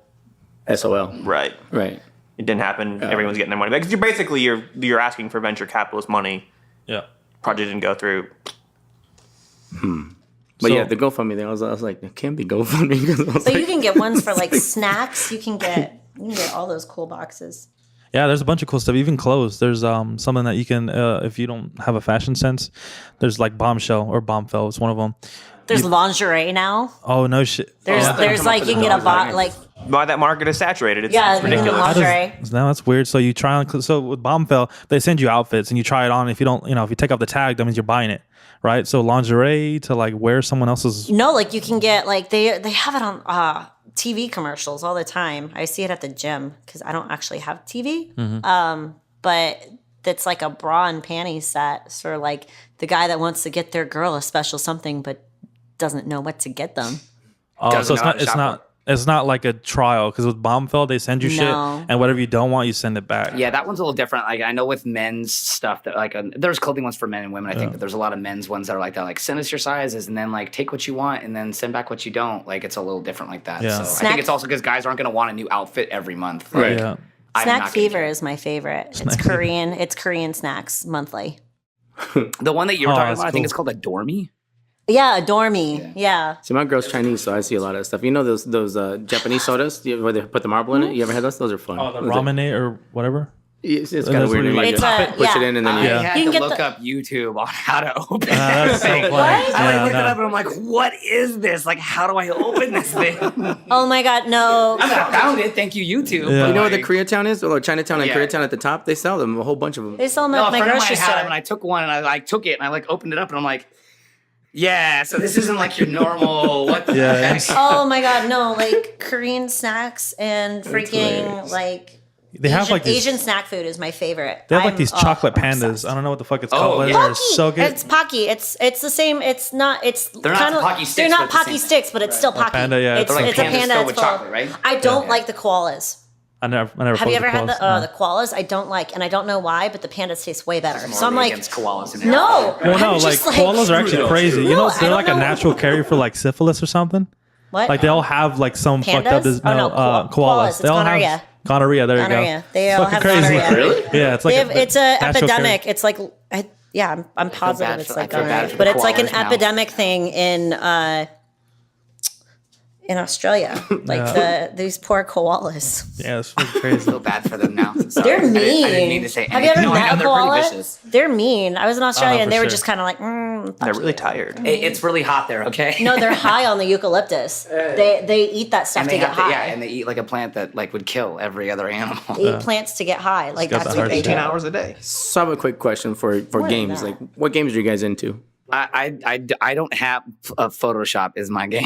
Like seriously, No I playtime. like the artwork of them. So that to me is like League. I think like League and League is fun. League game? Like League just of like- Legends. League of Oh, I Legends. was like, It's like World of Warcraft, but No, but it's like not. I It's especially better. like a lot of the Well, armored stuff. I just think it's cool. Like I loved playing like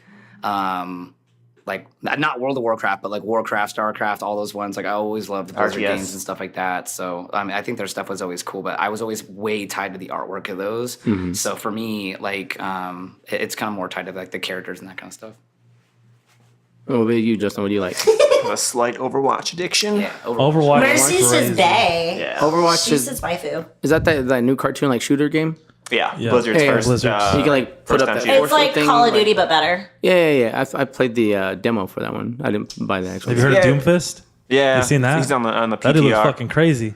It'll be interesting to see how he plays out. Still got to figure him out. You got to. Yeah, it's this big ass black dude with a fucking huge ass like fist that's just Which slapping the should shit be out Terry of Crews as the voice. that's what a lot of people. He's not. No. Yeah, I know, but a lot of people were mad about that. Wasn't he on the project? He was teasing it. I don't know what happened. When happened? Terry Crews. Terry Crews. Oh, really? Okay. Yeah, they talk about him doing the voice, but they want someone I went else. to acting school with his daughter. Yeah? Really? Is his daughter just as ripped? No, his daughter was super tall and really nice. He's a super cool guy. She was super nice. He's a super cool guy. He grew up in like West Covina. It's like right by where I went to school when I moved down to LA and like ran into him a few times and stuff. Oh, that's cool. He goes to Seems like he'd be a cool the guy, but you know, he goes to Equinox in West Hollywood at 5:30 in the morning. Nice. Because I lived there for like 2 months and I saw him every single You go day. there and you'll get people to mob I you saw at him the every gym. single day. I love him as the Old Spice guy, right? When he was doing it was so amazing. Like when he was all flexed out and he was doing like the drum kit and shit. Yeah. You saw that? Man, that promotion dope. was that amazing. Was really, really I like cool. him in Blended. Yep.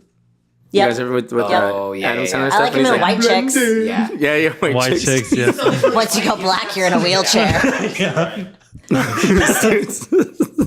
The dude thinks he's white and shit too. What are you doing here? When he's What are you singing the talking- song in the car. What do you What other play? games? Sid? But no, he's got. Oh, you got a whole millions. bunch? All right, what else you got?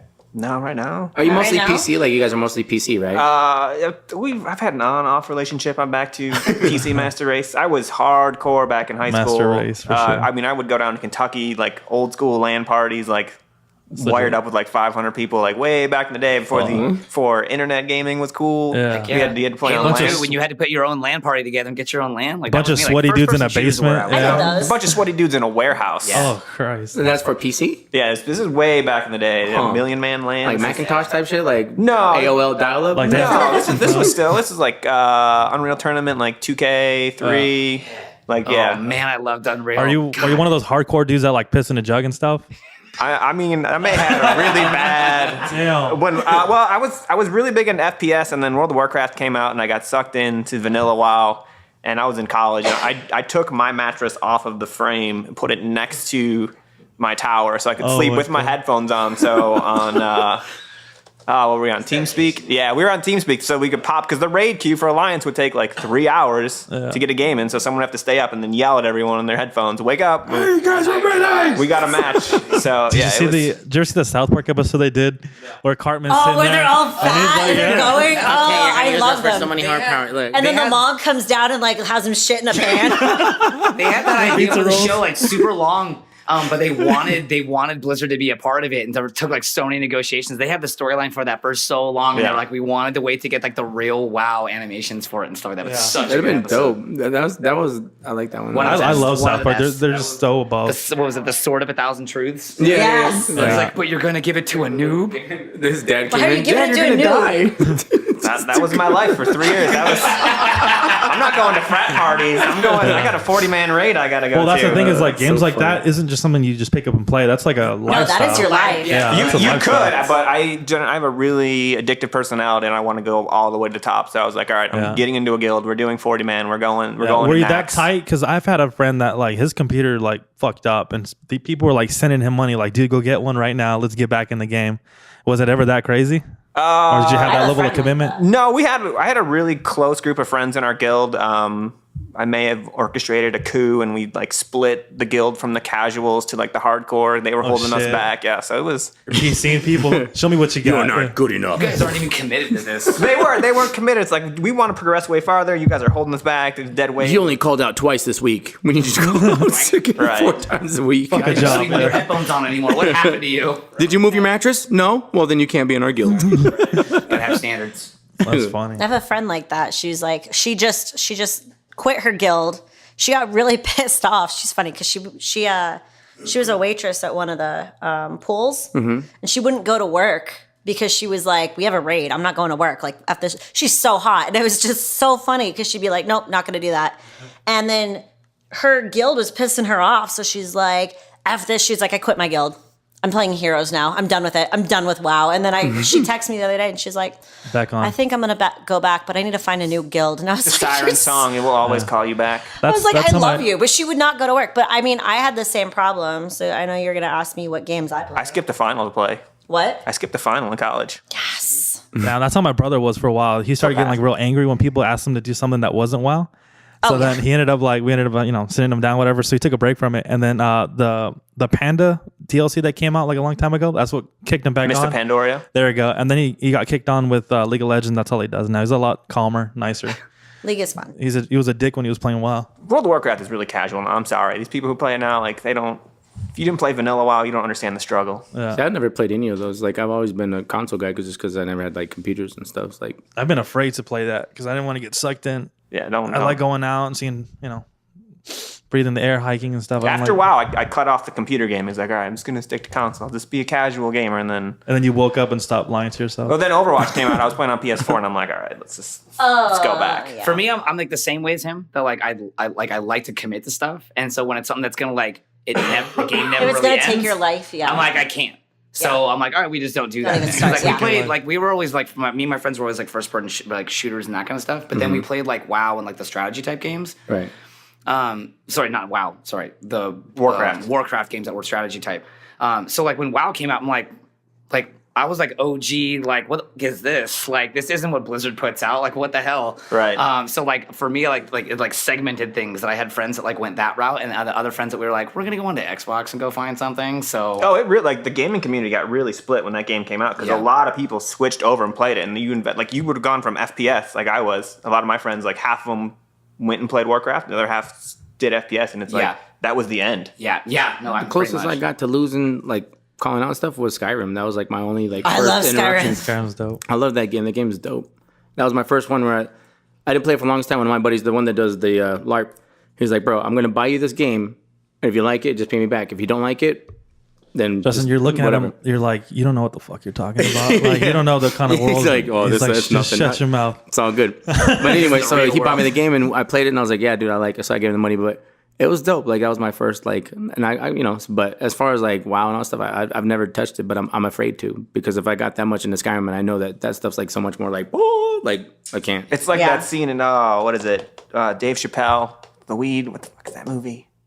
Half baked. Half yeah, Baked. I was gonna say Where they- higher learning, and I'm like, no. No, when he goes to that AA meeting and Bob Saget's like, you ever suck dick for weed? Yeah. Skyrim's not a real drug, man. Yeah. Because he's talking about being addicted to weed, and Bob Saget's talking about like cocaine and stuff like that. That's like dick for me. What else? So So first person shooters. What else do you guys play? Did we get to your game? No. All right, let's hear it. do What it. is your game? My games are stupid. No, I'll play anything at Candy least Crush? once. No, I don't play Candy Crush. Candy I actually Farmville? was playing that for a while, and then I bought a lot of tokens, and I was like, "Why am I doing this? I need to delete this from my Supporting the phone game right now." creators. No, I know, but I'm like, yeah. So games, well, those things. Skyrim. So like, all right, I don't know everything. I just don't know Everything. Like I Gears of really like War. the God of War games. So the new one's those are coming out, dope. and I'm excited. So it used to happen, and then the Batman, like the Arkham series. Yeah, oh my So God. I used to leave. So I worked at this. I worked when I worked in New York. There was like a GameStop right next door, and I worked nights doing waitressing, and so like, and then I did like PR and stuff for nightclubs. But so the game would come out at midnight, right? Right. I would leave my job and I'd be like, bye guys, I'll be back. And they knew exactly what I was doing. I would go stand in line, wait, get my game. And then I'd be like, they're like, so we'll see you in 2 weeks. And I'm like, yeah, about. And then I'd be gone. I'd be gone from work and I'd just be sitting at home playing it. And I love PlayStation. I love it. I probably would be really good at console if I wanted to. Like but- professionally. I don't know, probably. I get super addicting. But no, but I like PlayStation because it fits my little hands. Xbox I don't really like just because it doesn't fit my hands. So that's when I play. I used to play PlayStation, but then I got an have Xbox and I liked I it. don't like. I have an Xbox 360. I'm gonna get an Xbox One though, just because I need to. Should have both. Like I need to get a PlayStation 2. right. But I have a PlayStation 2, 3, and 4. And then I have a Wii U, which I have the new Breath of the Wild on. So that's good. On And then I have a PlayStation? Nintendo. Switch. A Nintendo 3DS. Okay. So like handheld. Yeah. And then at my parents' house, I have a Wii. I think I have a PlayStation 1. There's probably a Sega somewhere, and then a Nintendo 64. But my parents were like way against video games. So like so I got a Sega when I was little, and it was my cousins. Yeah. My cousins were getting rid of theirs, so my mom was like, hey, you know, we'll borrow or we'll have it. So we got it. And then I lost friends because I didn't want to go hang out with my friends. I wanted to play video games. So my mom was like, no more video games for you. Because they don't know, right? The Taz game. Do you remember Taz? I never played the Taz one. I used to play a lot of shooters. And then the Power Rangers one. I remember Power Rangers. I remember that one. Power Rangers and the Taz were like. Did you ever play Spyro?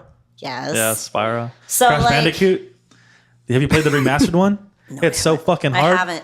I haven't yet. Like to me, hard was like, Call of Duty, Modern Warfare, like the last level where you're supposed to run out of that fucking nuke's about to come off. One. Like I pulled out my hair to Modern that. Warfare 2. Yes. I remember this. I loved Modern Warfare 2. Yeah. I hung on to that game longer than any of my friends that were moving on to other first-person shooters. Yeah. I was like, nope, I'm still playing this thing online. Yeah. Like, I love that. Not learn a new game. Yeah, it's good. I've played League. I've gotten on my guys and played League. That's fun. I need to not play League. That'll take over my life. I have chainmail to make right now. I can't play video games. Yeah, commit. Like I'm literally like if I get in a game and I love it, like I'm done. You won't hear from me. I am there. This is my game. This is my life right now. Like right now I am playing I downloaded Valkyrie, which is this like little anime game. That's like a tapping game.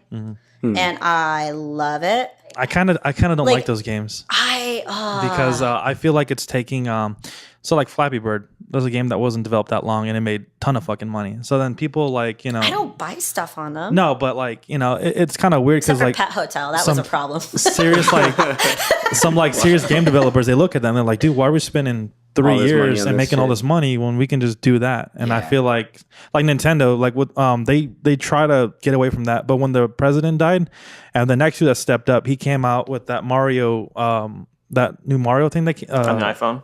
Yeah, it was like a Mario World, kind of like Temple Run, but Mario, and that's something that they've never wanted to do. He always wanted to keep it like console based and away from the I love consoles and stuff, but it's like if I'm driving, I can't play on my console. That would be, not driving, but you know what I mean. You know what I mean. Like if I'm going, like if I'm on an airplane or if I'm waiting in like a airport or something, I can't like be like, oh wait, here's my PS4. Hold on, I gotta find a TV to hook it up. I totally would, but like, well, these are the new consoles. I mean, let's just say that. Like I have the Galaxy right, S8. It's got 4 gigs of RAM, and I'm you can't play the same game. Like no, I'm trying to play the Rick and Morty game, and I'm going, guys, if you give me Link. Like the old school Zelda game, which is basically what that game is. Right? Yeah, I'd still be all about that. Like, also, you can play Injustice 2 on the phone. Yeah, so like I got Injustice 2 on here, and it actually looks really good. Yeah, like it looks legit. Like I mean, they took out some of the when you do the specials, some of it's like not there. Sure, but oh my god, the Batman games in there are pretty awesome. Yeah.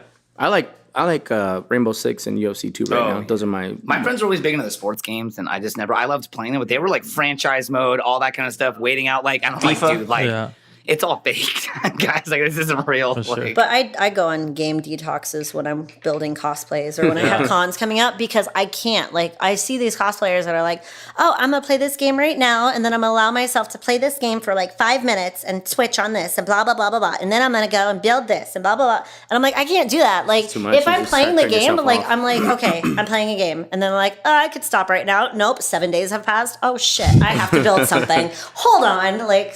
Yeah. Justin's phone keeps calling. He's like, "Yo, stop playing. You gotta do something. I know what you're doing right now. Stop."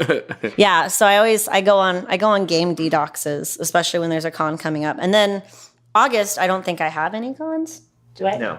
Okay. So August, I don't have any cons.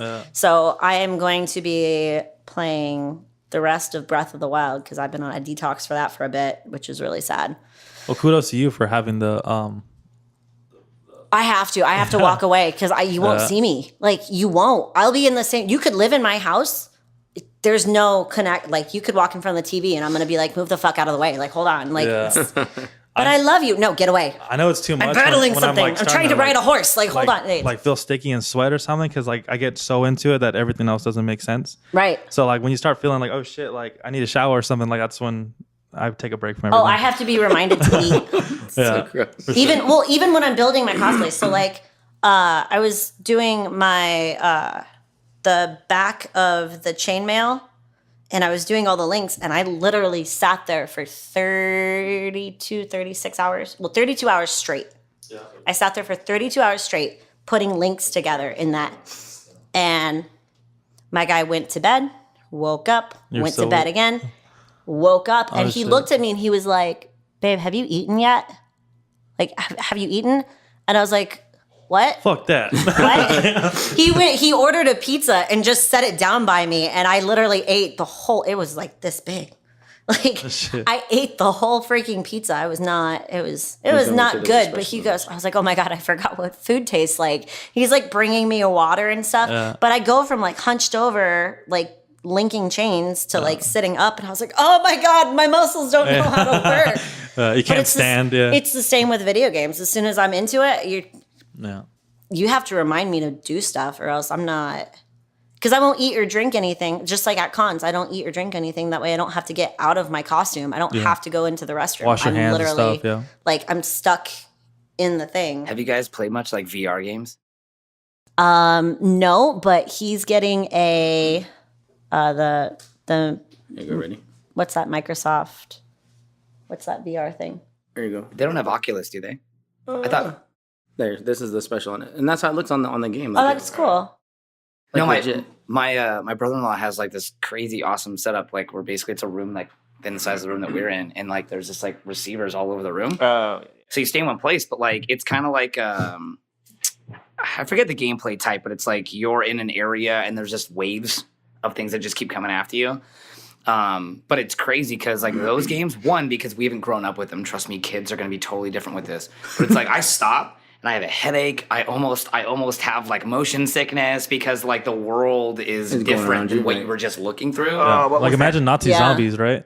Yeah, doing that I haven't shit. played that one. That'd be so fucking Did you guys scary. see the video of the kid at the mall when he's like pretend climbing and then like he actually falls, like hits him? It's so funny when you go to the mall and you see like people like putting it on and everything, and then they're like screaming because something scares them. Yeah. Mm-hmm. Or which was my guy at Best Buy trying on the what was the Resident Evil, the Biohazard 7? Yeah, he was like that is fucking creepy. Right? No, No, but we were like debating on getting it, and then he put it on the VR because he just wanted to see what the VR was like. There you go. Real quick. And then he was just he screamed "fuck" in the middle of the thing because something jumped out from the side, and it was just the funniest thing. You guys see this? Oh yeah. You see people fall and hurt themselves, and I always feel horrible. Oh my God. Like, I feel so bad for those people. They need to have it. They need to have it like SAO, where it's just connected to your brain, and then you're like laying down, and it's like your own virtual reality. Isn't that crazy though? Like they have an experience like that. Where the link is at in that little area to the link down the strip. That, they have one in Fashion Show Mall too. That's funny to see those people. Yeah, for sure. Especially the older ladies who jump on it because they're like, I like the take all that shit That's off. what I mean. Like And you just sit there, you're like, fuck, that's funny, but like, I like the people that do it with the roller coasters, and they're like deathly afraid of roller coasters, and then they're sitting up. Like, I hate roller coasters, but VR roller coasters I'm fine with. So like, but you see the people that are on it, and they're like screaming, and they're going ah, like moving. it's hard for me to get out of. I mean. With the game, it's immersive and stuff like that. But for a roller coaster, like I start laughing and getting giddy because I think this is really cool, but I still know where I am. Yeah, well, like I still know I'm in the middle of some parking lot. It's also because of quality, right? Like, yes. As a photographer and as someone who deals with that, you could say, all right, this is fake, obviously. The audio is all. I mean, like you hear exactly. everything. But for someone, the best you appreciate for what the best are the ones that do like the skydiving ones. There's one at Galleria Mall. He's like, you can put it on for skydiving. It's over by the games, not GameStop. Yeah, GameStop. By that little food area. You can actually look around, and it's like skydiving, virtual reality, and then they'll turn on the fan, so it feels like you're. You see people scream and freak out all the time. That's the best thing. That's pretty awesome. So I'm like, there you go, taking that to the next level. Well, to get back to everything, so to close up. What are and you know, all of you three have a different perspective on this, but what's something that, you know, some tips or tricks that you give to people who are lacking either the know-how or the courage to do what you do, you know, whether it's a cosplayer, cosplay photographer in general, or just someone that handles other cosplayers. You know, I'm sure there's more Justins out there, and I'm sure there's more, you know, people. There's more people that want to be Justin. And I exactly, do other things. And there's people, and there's people, you know, who want to be representative for cosplayers. What are some tips and tricks? I guess I'll start off. So that way Sydney can finish. I don't know. For me, I think I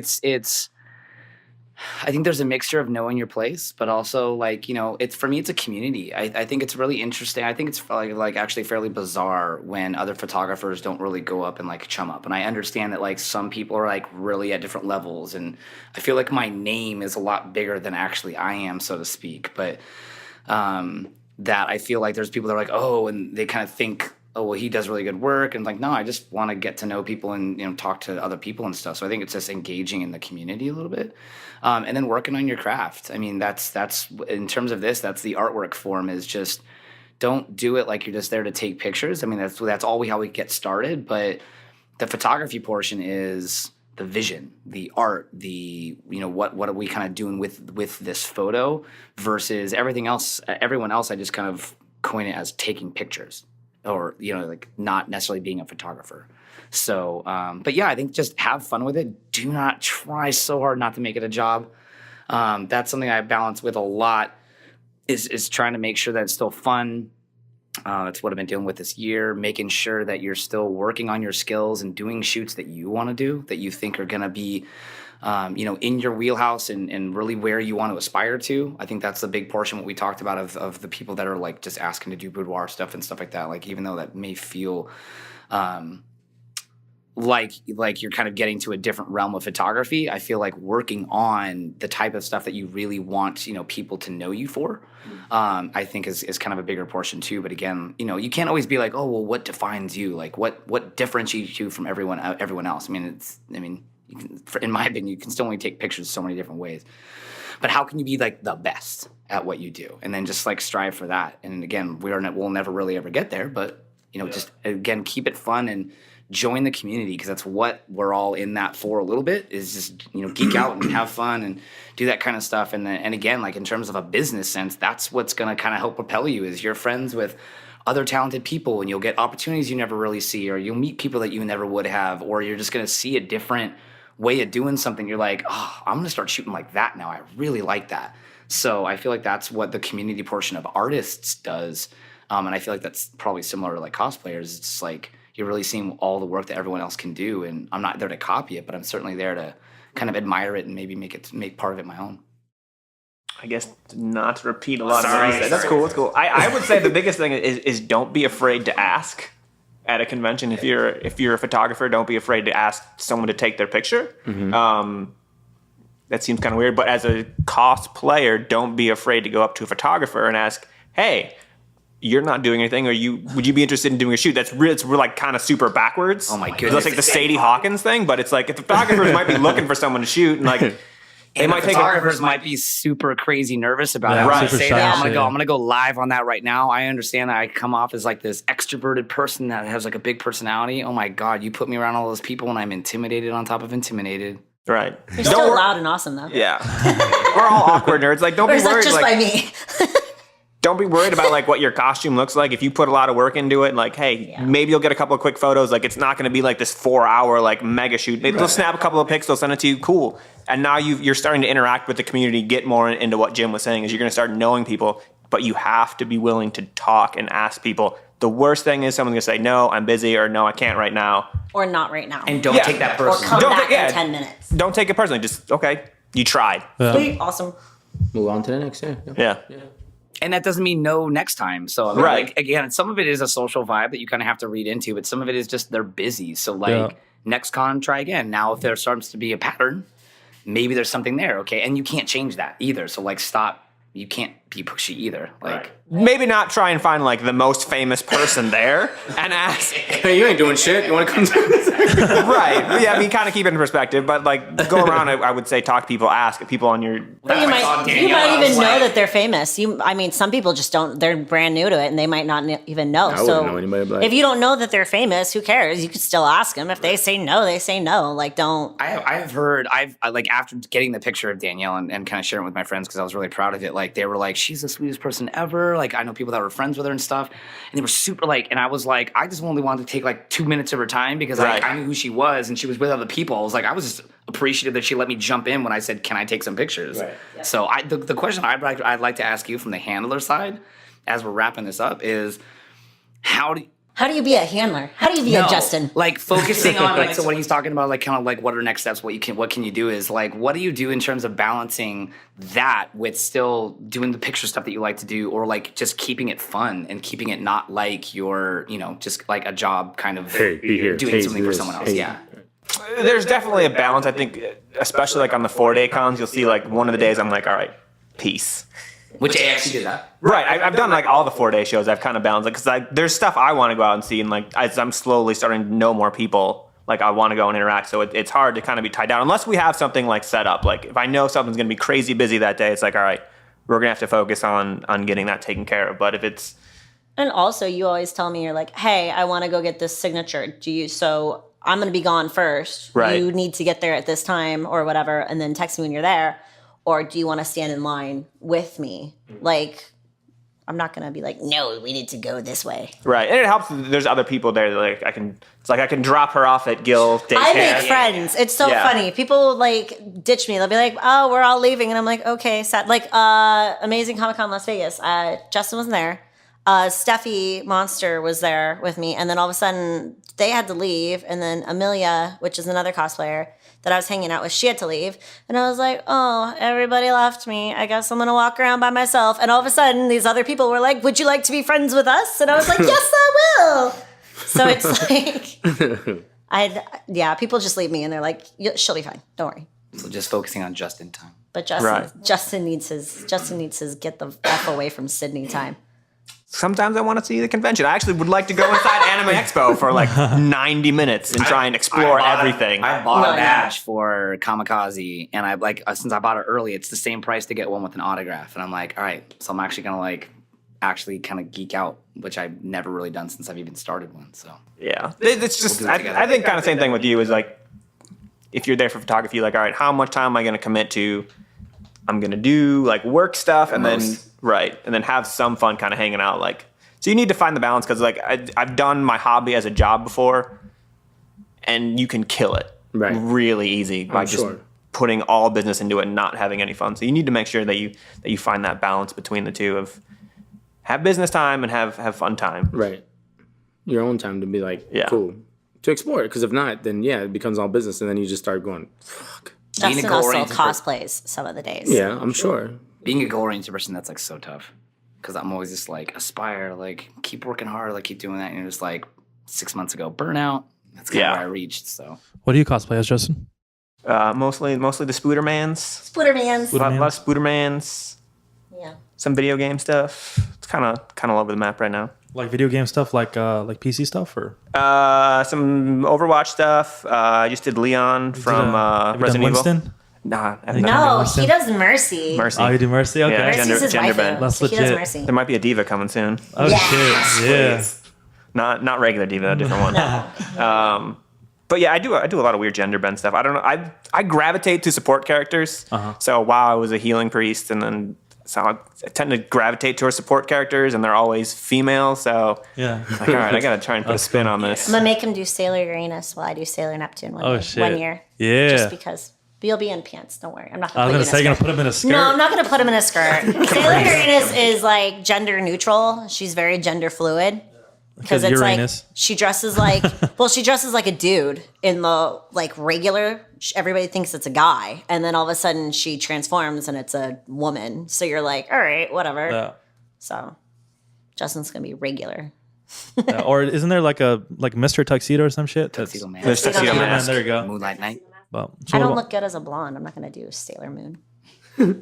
Sailor Uranus, Sailor Neptune has I also green don't think hair. your personality is very Sailor Moon. No. No, I'm not. I'm not very Sailor Moon. The one anime I do kind of know a bit about. Yeah, no, I don't.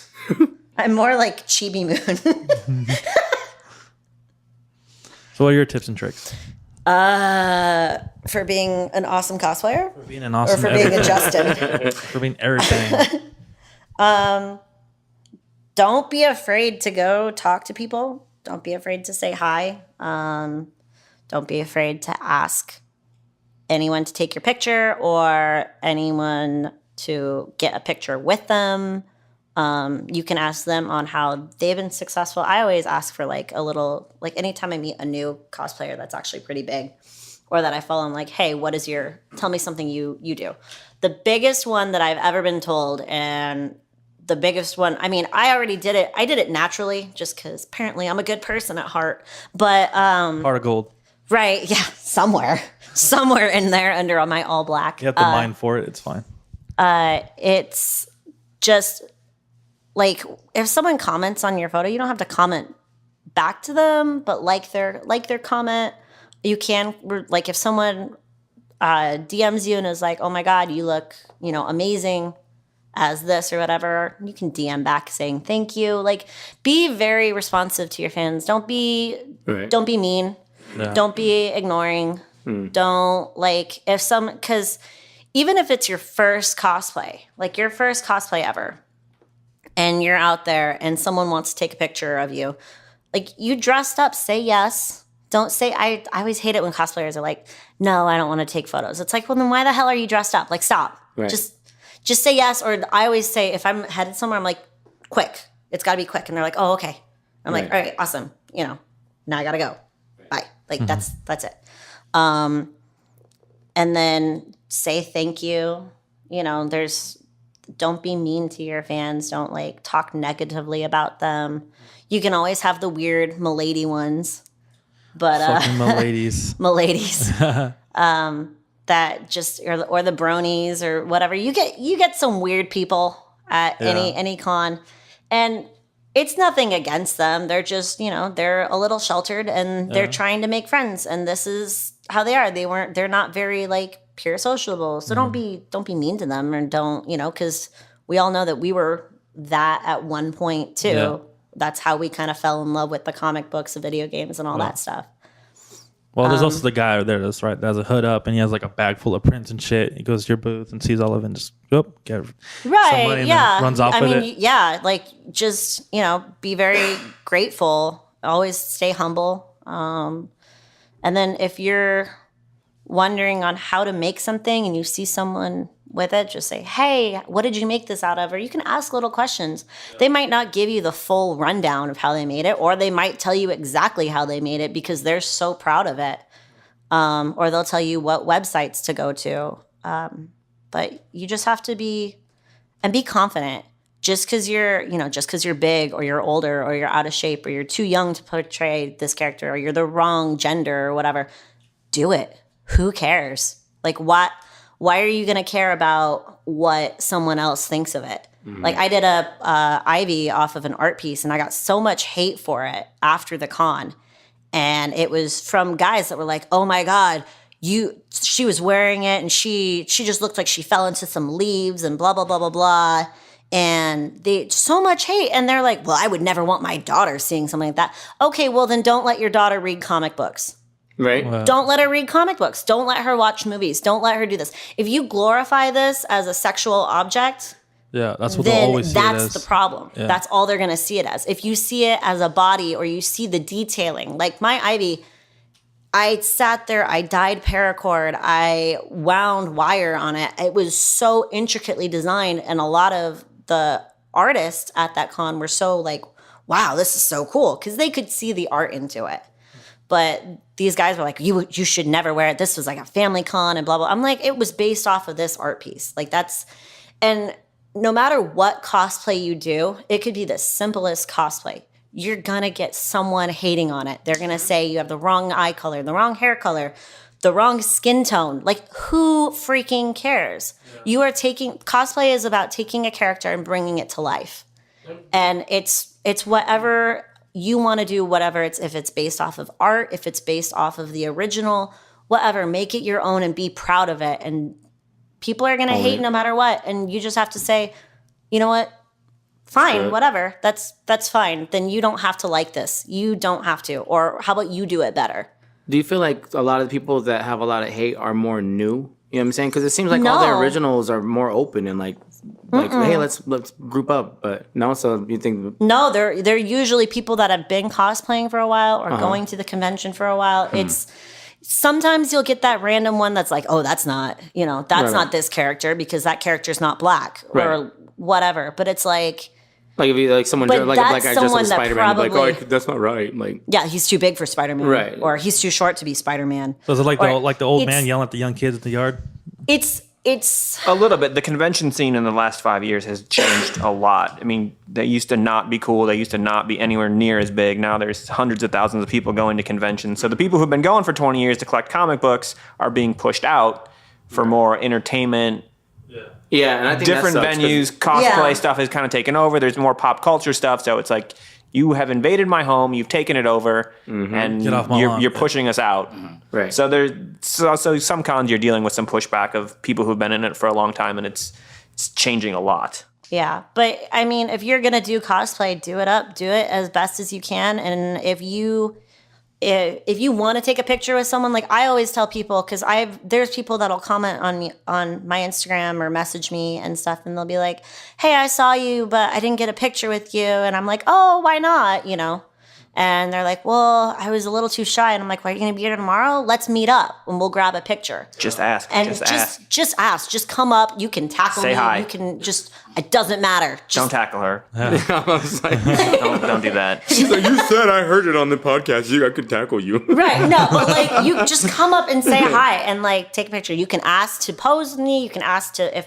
Depending on my cosplay, you could probably ask to pick me up. There's been people that I've posed with that are like over 6 foot. I'm 4'10", so they're like, I can't bend down in my cosplay, and I'm like, legal if you handicap? want to pick me, yes, I am. Yeah. So they're That's like, dope. if you so I'm always like, Pick well, you if you up, want to yes. pick me up, you can pick me up. So that we're like, same height, so you can get an actual picture, and it's not like you with a midget, So Like that picture that was it Kevin Hart did with like Shaq or whatever. Yeah. It was like, take a picture of me so it cuts off his like head. right, like yeah. So it's I think a comment was like, why does Shaq have his dick out, right? Because it was like Kevin Hart was his dick. yeah, yeah. Sorry, what were you- No, but it's just come up and ask for a picture. I'm never gonna say no. I can't speak for every other cosplayer. I might say no. He might say no, but he might say no on my behalf because Right. apparently I have to be somewhere that I didn't realize. But I'm not one to say no. I'm not one to like do anything. I mean, you can ask Jim. We'll be shooting and some guy will be trying to take a picture with his phone and I'll be like, Jim, move out of the way real quick. Like, Yeah. give me like just a second, just so I can pose for that person, and then I go back to like talking and That's cool. So at least figuring out. you're not one that feels like you're too good for anybody, and that's awesome. That's I great. could have 1 billion followers, and I probably would feel like I'm too good for Justin, but that's Damn. I hate her. he likes to tell me he likes to tell me my pictures suck and stuff, just so I can stay humble and grounded. Or maybe they really do suck, and I just don't know. The pictures are good. You just look bad in them. Right? Yes. So, but no, I'm very like, and that's another thing is that other cosplayers, I always feel like they should just be more friendly. Like I know it gets tiring, but there's people that have followed you from day one that you might not know, and all of a sudden they had a chance to like meet you, and you blew them off. That's a bad look. That's really upsetting, and that like will break their heart. And I always feel bad for that because it's like they didn't know, And Yeah. I mean, one of my friends was I met her at Emerald City Comic Con, and she's part of this little posse, and they like to come hang out with me and follow me around, and I love them. They're like, we're gonna be your groupies today, and I'm like, okay, like they're amazing. But Jessica Negri was around, and she's like, oh my God, that's Negri. Oh my God, I really want to take a picture with her. And she was so scared. And I was like, just go. Like, do you want me to go over with you? Like, just go. Like, Hey, Negri, come here. I don't know her. Like, Yeah. I don't know her personally, so I'm not gonna be like, hey, and I don't really want a picture with her. No offense. Like, I'd rather do a picture with her when there's not like 1 billion people around swarming her, when she's not like in the middle of a conversation, and I know that I'm probably going to end up seeing her at another con. Also, I'm one of those people where it's like, I know I'm going to be as big as you one day. Like you are my goal. Yeah. So when I look at someone and I'm thinking you are my goal, if I start seeing you as an equal, it helps me push further. Yeah. So I don't really want to, I know she's always going to be better than me. I know she is. But when I see that and I think of that, then I'm like, I don't really want, because I don't want you to see me as a fan. I want you to see me as an equal. Yeah. You know? Okay. So unless they're in like a really cool, so when she's in like regular outfit, I don't want a picture of you. But like when she's in a really awesome cosplay, yeah, I probably will because it's a really sick cosplay. Yeah. But I told her, I was like, you just need to go say hi. Go say hi. So she did it. She took it and she took a picture and posted it, and she was so excited. And I'm like, see, like it, just go say hi. Go, you know, because the people that are at that point are usually very, very nice and very like, you know, genuine. So I've never thought anybody was better than me. Like I'm so old school that nobody's like. I always see people as equal, but I see them as you've done better, something, you've accomplished in this area. You are better in your business venture of this than me. Like you were the one that got that. Like I can meet a celebrity and be like, I am very wowed by what you've done in life, but we're all people, we're all human, we're all born naked, we're all gonna die and be buried or burned. Like that's it. I don't get starstruck. There's nobody that's ever been like, oh shit. And then, you know, working nightclubs, I used to be a server at the Palms. Like I've met all kinds of people. Yeah. Like I'm like, and the fuck do you want? You know, right. Well, because they're just a person. Exactly. They're a person that have done great things. And some of them are hella cool, but when they got that attitude, I'm like, bro, you can go fuck yourself. Right. Like, so you mean nothing to me. You don't pay my bills. And that's the thing is like when you're getting into cosplay and stuff, you got to stay humble. You have to, because there's people that just get too, you know, full of themselves, and it makes it no fun for everyone else. Right. I was gonna see if I could say one more thing about the photography thing that I really wanted to say, just because this is like what I've been dealing with over the last year and stuff. Is like set goals for yourself and be objective. So like just look at it. Like you'll be mad that like things feel like they're stagnating or whatever. If you feel like that, then you have to like focus on why, and then look at that objectively. And then usually means I need to make changes. So, okay, what do I need to do to like assess where I am now and get there? The other part that leads up to that is believe in yourself, which is difficult for an artist that we feed off of the attention of others. And I struggle with this daily, but it's like, I mean, there's days I love my work, and then there's days where I'm just like, why do I even do this? Oh, yeah. I mean, like, you're not alone. Like I'm here to tell you you're not alone. But two, like believe in that. Like that's that fuel that kind of that pushes you. So whatever is making you feel like that, just push past it and double down and just kind of put more energy into it. But believe that, like, you know, obviously other people kind of believe in what you're doing too. Even in cosplay. Yeah. Because it's like you will have your favorite cosplay and no one will know who it is, or no one will like it, or you won't get attention for it. It makes you feel like crap because you're like, wow, I put so much work into this and no one appreciates it. And it's so frustrating. Kills you inside a little bit. It does, because you just want to curl up in a ball and cry. But you have to know, like, you know what, this is just one con. This is just one outfit. Yeah. And you know what to do to make it better. Or you know what your next cosplay is going to be. Don't focus on that, because you loved it and it's you. Like, you can still go get photos in it just because it's your favorite, you know? I think the part and then also don't blow, as a cosplayer, don't blow photographers off, right? Sure. I mean, sure. Don't blow them off. I usually understand it, so like I get it. So. No, but like if you're setting up a shoot or something like that, Oh man, you want to talk about pet peeve? Yeah. Yeah, no. If you make arrangements for a shoot and you're not paying for it, and then at the last minute you blow the photographer off, if it's not a life or death emergency, like that's a dick move. I'm very understanding to it. I get it. Like we all have stuff that happens in our lives. That's me. It's because I hate canceling too, and I've had to do it. So like totally understand it. But again, like when we're both kind of doing this off of trade with one another, that's where it makes it a little bit more challenging. Because like when it comes to that trade portion of it, usually the model's going to get way more out of it than the photographer is. Right. So that's the part for me where it's like, so being a little bit more respectful of the photographer's time at times. Just be a good person. Yeah, that to me is like, just like, wow, just treat common people courtesy. Do unto others as you would have them do unto you. The golden rule. Yeah. Anyways, thank you guys. Thank you so much for coming out. It was actually pretty fun. I didn't expect to be here this long for sure. by any means. Yeah, hopefully you guys didn't have that many things to do today, because it was a 3-hour show probably. So. Yeah, that's gonna be fun editing. That's what I'm saying. Sure. Good luck getting that done in like an hour. I love you.